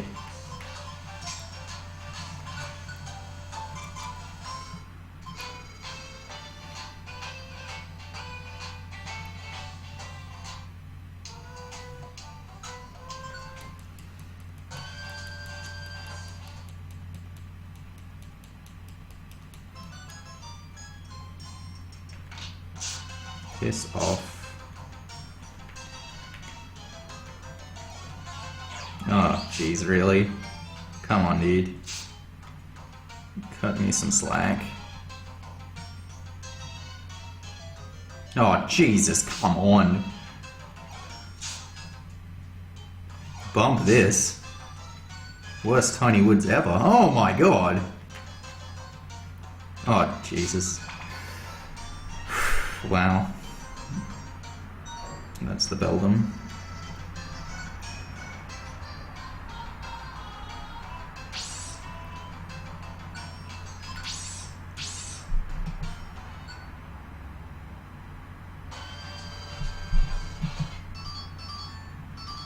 Oh, that Reviver Seed didn't go into storage. That's nice. So now I've got 6. I can't tell if the Gravel Rocks, the Reviver Seeds went to storage or not. So, okay, like I said, I could make up so much time on those missions. Compared to world record now, you guys might not be ready for this. I am ahead by 7 minutes and 19 seconds.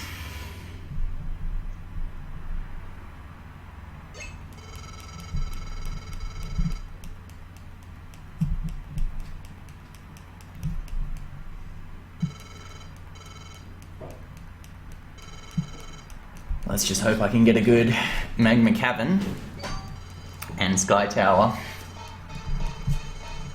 I've got tons of Reviver Seeds. I should be fine on...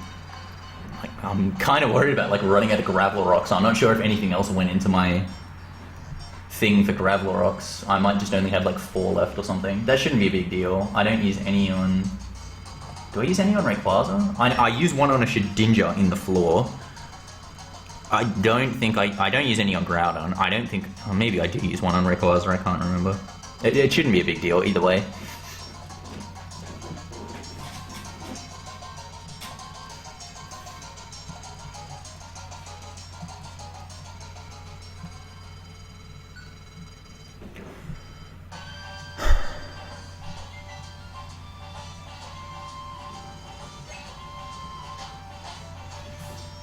I've got to pay a lot of attention in Magma Cavern though, because I mean there's more floors here, so there's more I've got to remember. And there's also like a higher chance of like, there's a lot of floors where it's like if you just move one tile out of play, then enemies just come out of everywhere to shit on your parade.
let's do it. So I got to remember, in Magma Cavern, I RNG manipulate on floor 1 and then again on floor 2. Again, because the floor 1 patterns are just garbage. It probably would... anyway, I know. It's a lot faster to do it on floor 2 again, as well.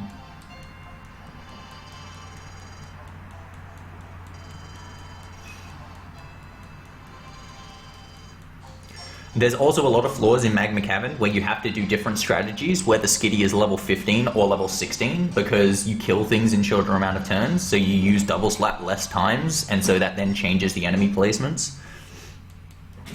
Which you saw on like Mount Steel, the Aron. Because I didn't use Tail Whip on it, I got 2 enemies that just came out of nowhere.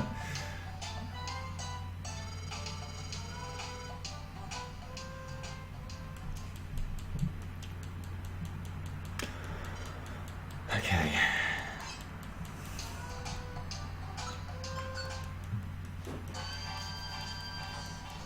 Come on, good floor 1s.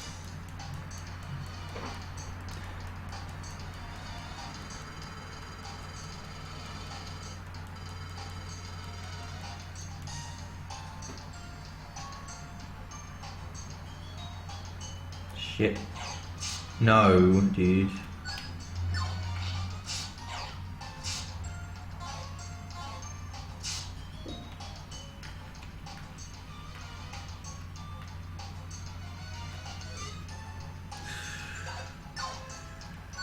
Fuck, thank God that wasn't double kick. Fuck off, Nido Queen. There we go. Oh shit. I'm gonna kill this first.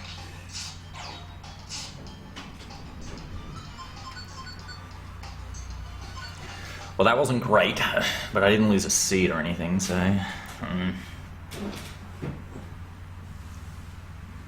mean, I really shouldn't be worried about seeds at this stage. I've got 6. That's so many. I don't think I've taken one out yet, have I? I haven't lost one the entire run.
So floors like here, if I had gotten Water Gun and linked it, like Squirtle kills here with Tackle, and so he wastes the bubble, but he would just waste Water Gun here as well. So it's just a waste of time.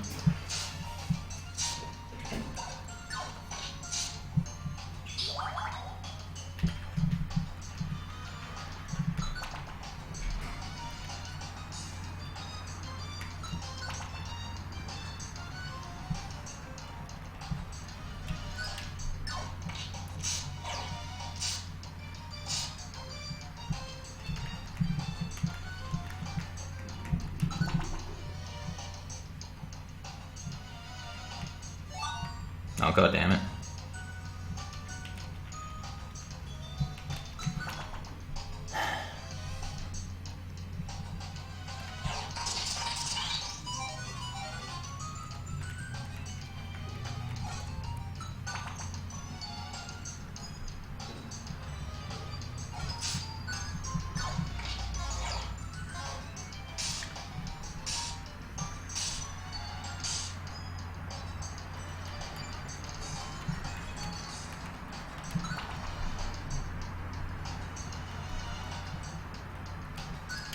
Still level 15. Please don't get the level up here. Okay. Just a little bit of enemy manipulation there too.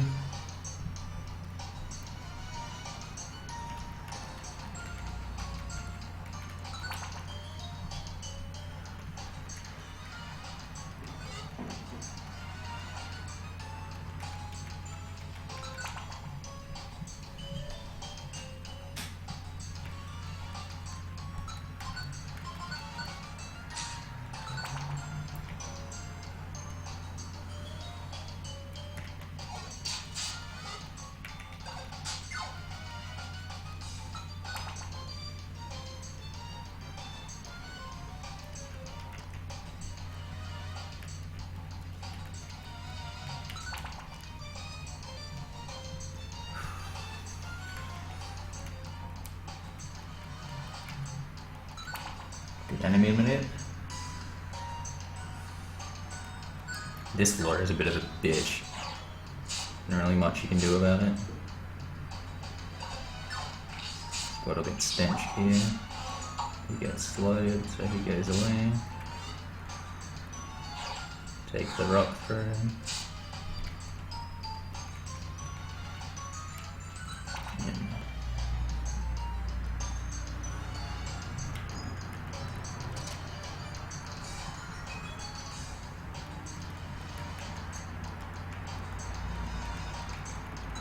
That was right.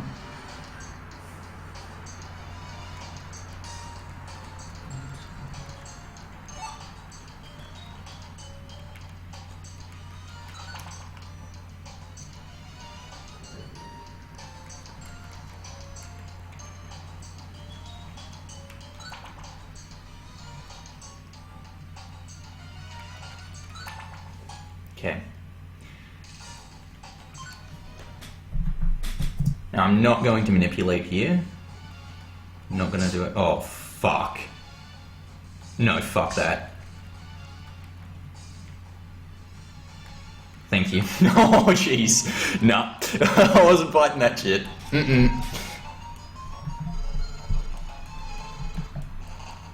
Okay, but the reason I didn't RNG manipulate there is there's only one floor. Now, this means that Groudon, the fight here, is going to be random because I haven't manipulated any RNG for it at all. But I've got 6 Reviver Seeds. I don't reckon he's going to take all of them.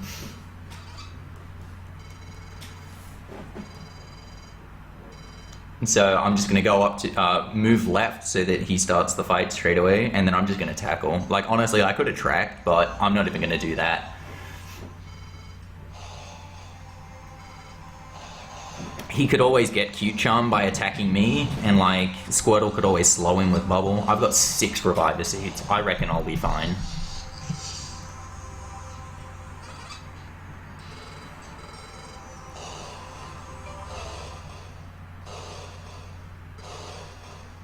The reason I was so intimidated by their Steelixes, by the way, is Steelixes have such high defense. Like, I would start doing like 1 damage, like I am to this Groudon right now. But yeah, look at the damage I'm doing here, like 1, 2, 1, 2. Just wait until I get a few Tail Whips stacked on there. Yes, perfect! Regular attack into Cute Charm. Look at that, only after a few, now I'm doing like 25, 40. Tail Whip is just so important.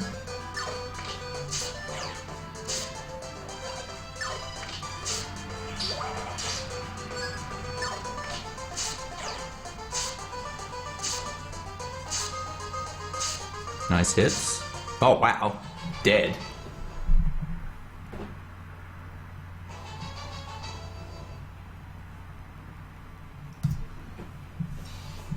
That was a good fight. Still got 6.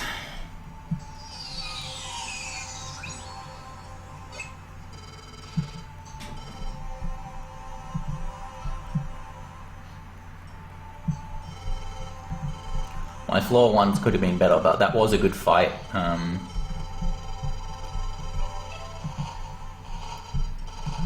Against Groudon. I'm lucky I didn't fight those Steelixes. I definitely made the right call there to turn tail and run.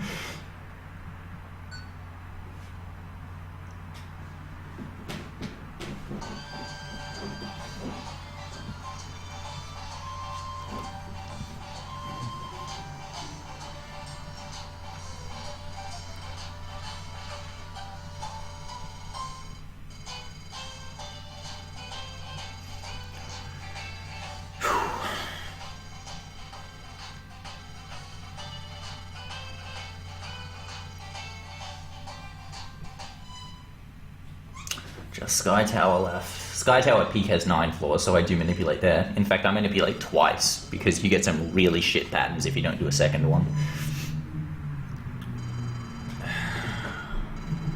There are a few like really weird things in Sky Tower as well. I'm worried about one room in particular. I forget which one it is. Is it 18? Yeah, it's 18. 18th floor in Sky Tower. I actually messed up 17 really badly in my PB as well. But 18, it's like, there's hail going, and you have to do this really weird manipulation for hail. I am level 16 already though, so hopefully I won't get a level while I'm going through. I'm pretty sure I won't now that I got 16 right before it. And having 16 makes that 18th floor a bit easier, so hopefully this should work. There's like this Altaria that can come and just ruin your fun if you don't do the manipulation perfectly, and Altaria has Fury Attack, which is one of those really awful moves. Multi-hit moves in this game are just the worst.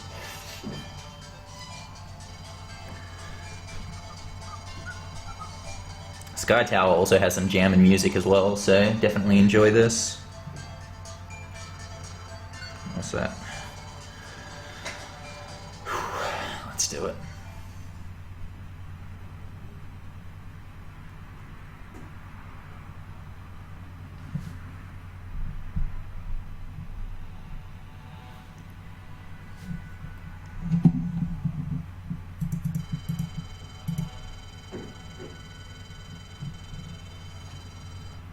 Okay, so for Rayquaza, I do have one strategy that needs a rock, but that's the slower one if I don't have any Reviver Seeds, and I do have Reviver Seeds, so I'll do the faster strat. Well, I mean, potentially I could use all 6 before Rayquaza, but the fastest strat for Rayquaza, you die once.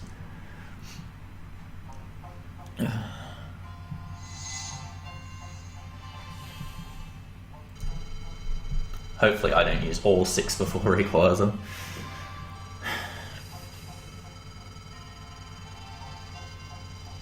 Sky Tower has some of my favorite enemy manipulation as well. The Peak has probably my very favorite RNG enemy manipulation on it. Peak Floor 2. You'll see it when it happens.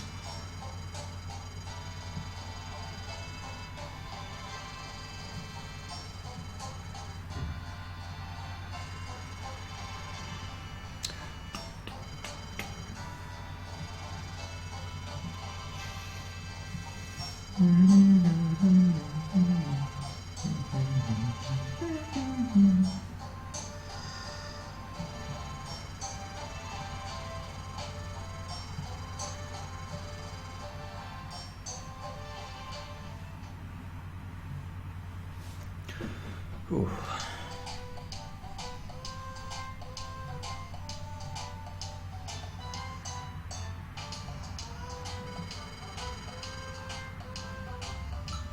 Okay. The last thing that possibly could have screwed me up was going to Uproar Forest there or something, just pressing down too long.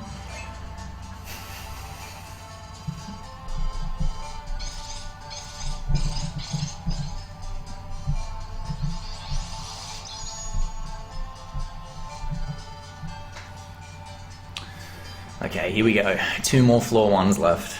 Give me some good shit, man. Just give me some good shit.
What do we got?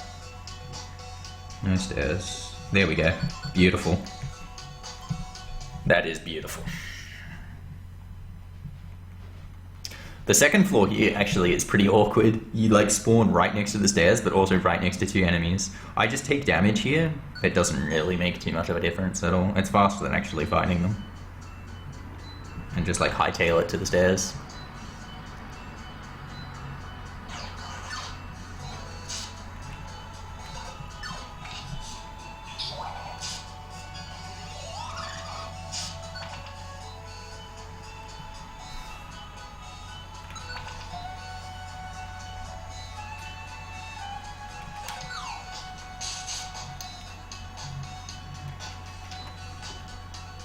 can't. See?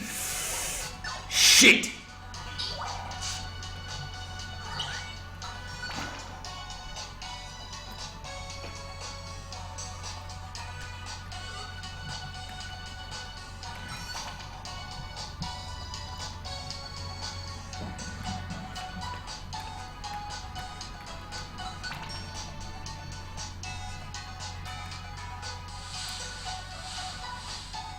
Lost a bit of time there, but luckily that shuffle didn't do too much damage.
Okay, here we go. Here's the stupid room.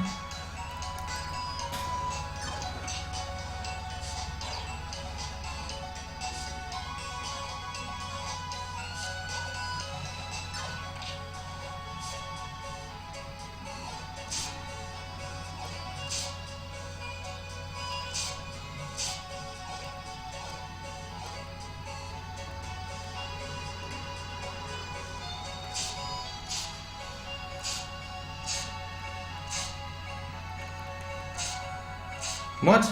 Oh, this stupid sizzle, where did that come from?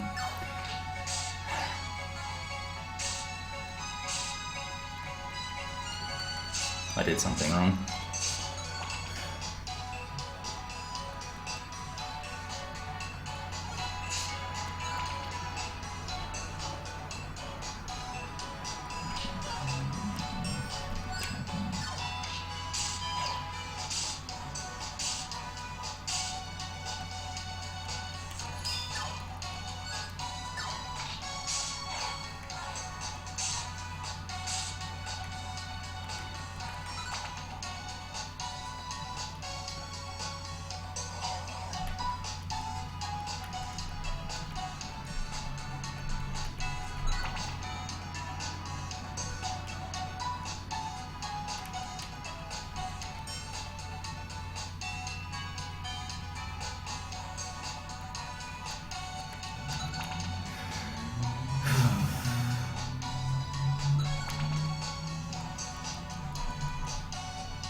Oh shit, that's the wrong way.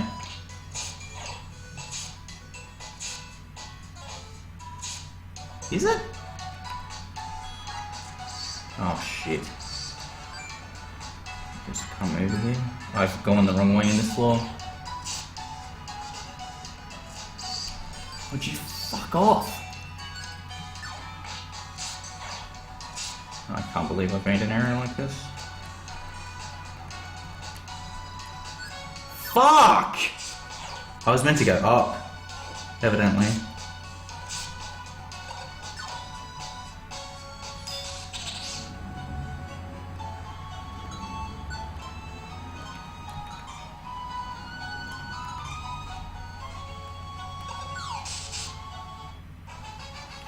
I did not notice that Squirtle's moves came apart.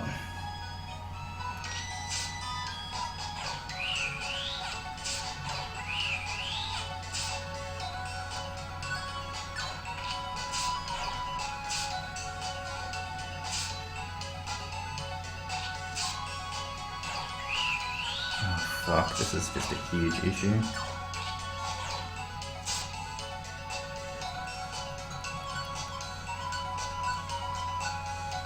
Oh shit, I can't do that, can I?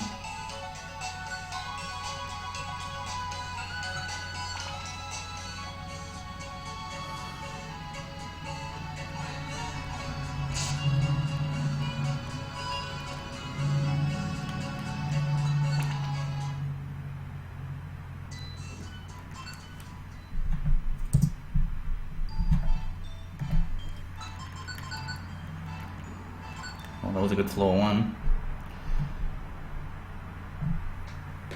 God, I hope that link box stayed linked even though they were out of moves. Shit.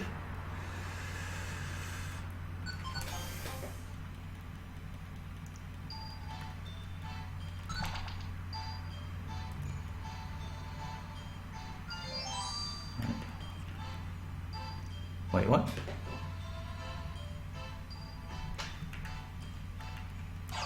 That's the minute I was talking about that I really liked. I could not get rid of those clay dolls, so...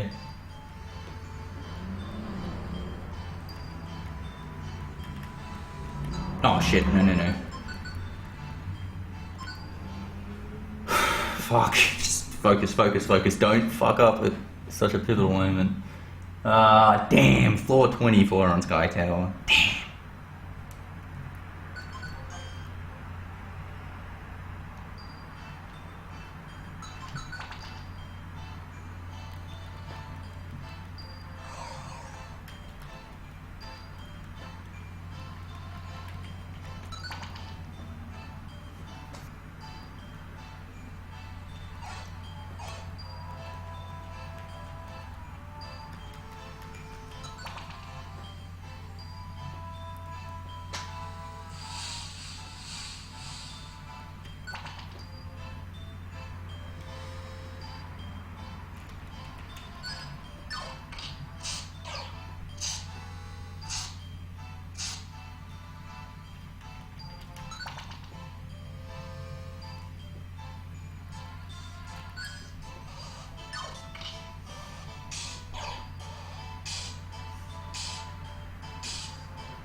Oh no. Don't tell me this is going to mess up the enemies. No, it didn't. Okay. Alright, Rayquaza. This should go fine. I've got so many seeds. Even with that colossal fuck up in 24 of Sky Tower, I still didn't lose a seed. They refused to kill me. I fucking unlinked the moves and they still didn't kill me. Actually, the only thing that could go wrong is if Squirtle doesn't have the moves linked here, but honestly, I don't even think Rayquaza is going to get 6 turns no matter what happens, so... I'll go the fastest strat, just BA, and then we'll go straight into it.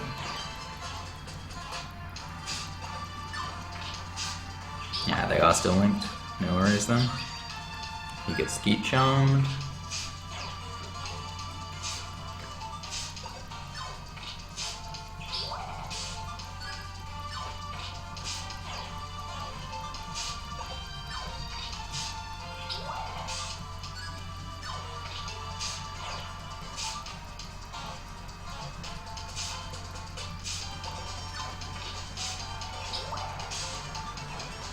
And he kills. There's my seed. And dead. Okay, so there's pretty much nothing between now and the end of the game. All it is text. And I would like to let you guys know that I am 6 minutes and 49 seconds ahead of world record. So pretty much this is world record, and by a huge amount, and it's going to be sub 220 by the actual timer. The marathon timer is going to be quite a bit inflated because it took a few times for me to get Skiddy.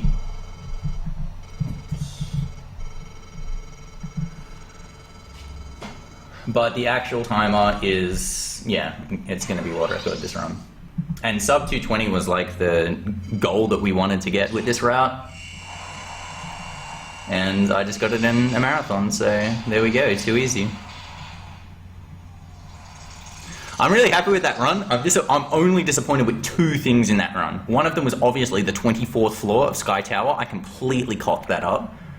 And that probably cost like a minute, maybe. Like, that was really bad. It was really unfortunate too, because it was like right at the end. And it's just like, it's so much concentration getting through that many floors. I just didn't make it. And the other thing was tickling Zartu instead of attacking him. But apart from that, that run was like really nice. I got some really good floor ones. Missions went really well. Execution overall was okay apart from those two things. I got a bit screwed with experience, but I knew how to adapt to it and still get double slaps. That all went well. And this is just a legit marathon world record by a huge amount. When the credits start to roll, I'll put my splits over the gameplay, just so you guys can actually see that this was indeed a world record.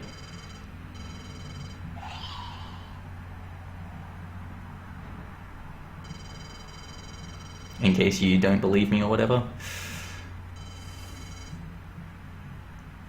Not that the splits would make it official or anything, but like you could go back in time the run yourself if you really wanted to, but just to show you guys that I'm not like pulling your leg or whatever. Grats from France, dude. Thanks, France.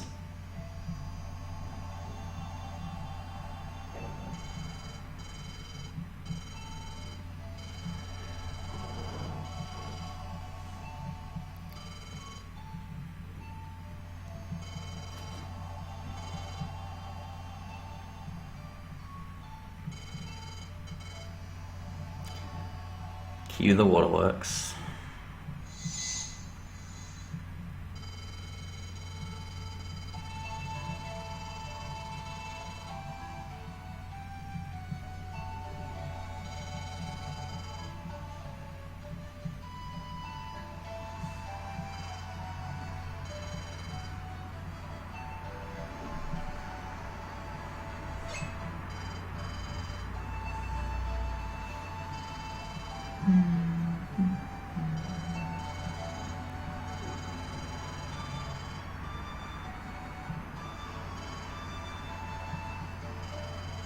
Well, overall, I'm pretty happy with that run. I'm pretty happy with how all 4 of my runs went this marathon, on a personal standpoint.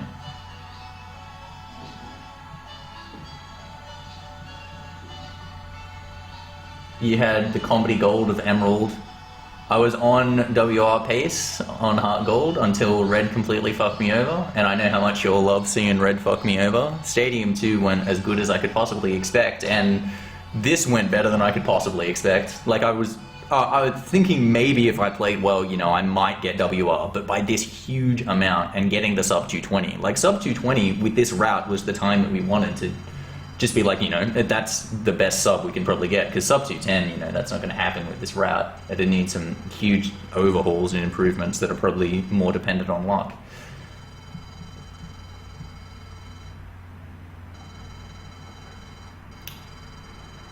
So this just went amazingly. In regards to the whole marathon on a whole, I'll be completely honest, I haven't watched any streams on Twitch for like months up until this marathon. And I've been watching a lot of the runs and they've been like real enjoyable to watch. And coming up after this run, we've got pretty much only quality left. Like it's the favorites in Gen 1 and Gen 2. We've got that any percent glitchless, and I mean, definitely should watch the red race if you guys can. Like that's definitely going to be potentially the highlight of this marathon, I would imagine. A 4-way red race. And then I know you guys love some yellow and some gold, silver, crystal too. And those are still to come in the short space of time that's left.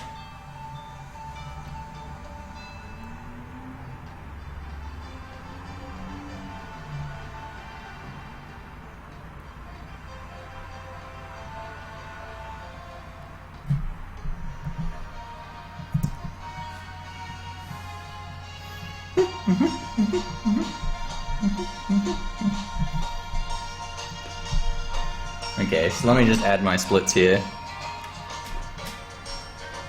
Add image. No, window capture.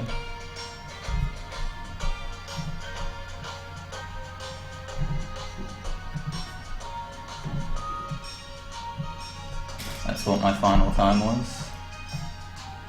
2:18:26. It might be like 27 or 25 or something, but it's around about there. Let me add some more so you guys can see the time loss and gain.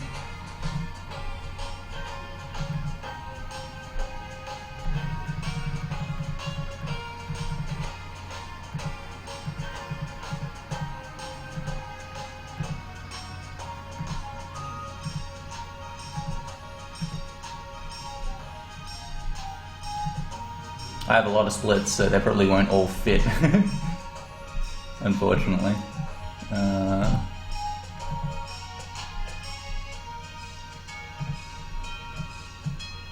Oops.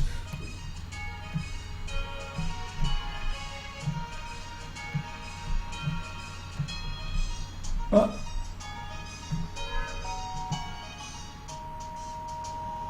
I don't know if you guys can read that.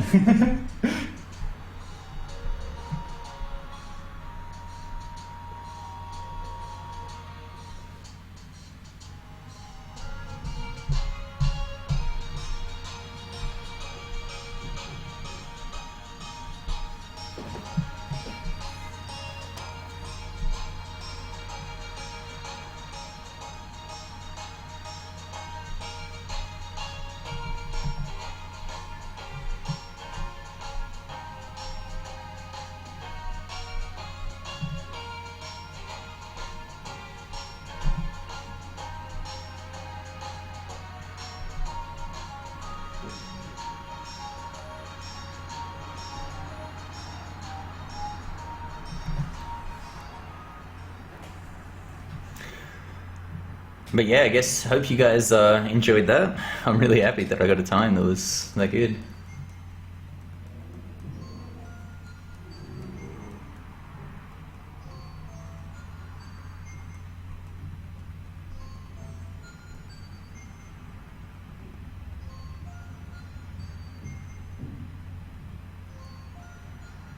And read.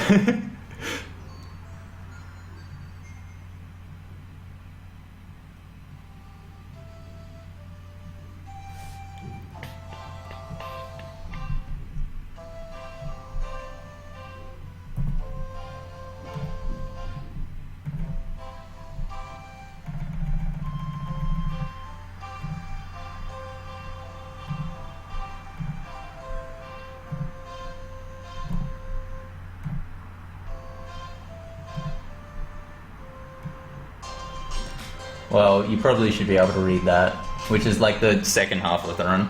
So hopefully that's enough. I'll show you guys like a link to the whole splits, I guess. And like take a picture of them later on so you guys can actually see them. But yeah, world record. That was like insanely good. Like I honestly am amazed at how good that was.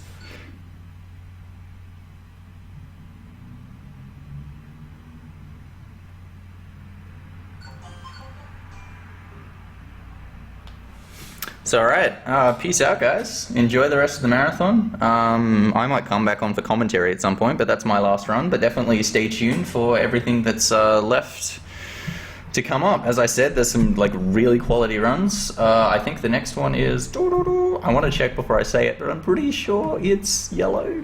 Ah. Am I right? Am I right? Yes. Yellow. Any % glitchless.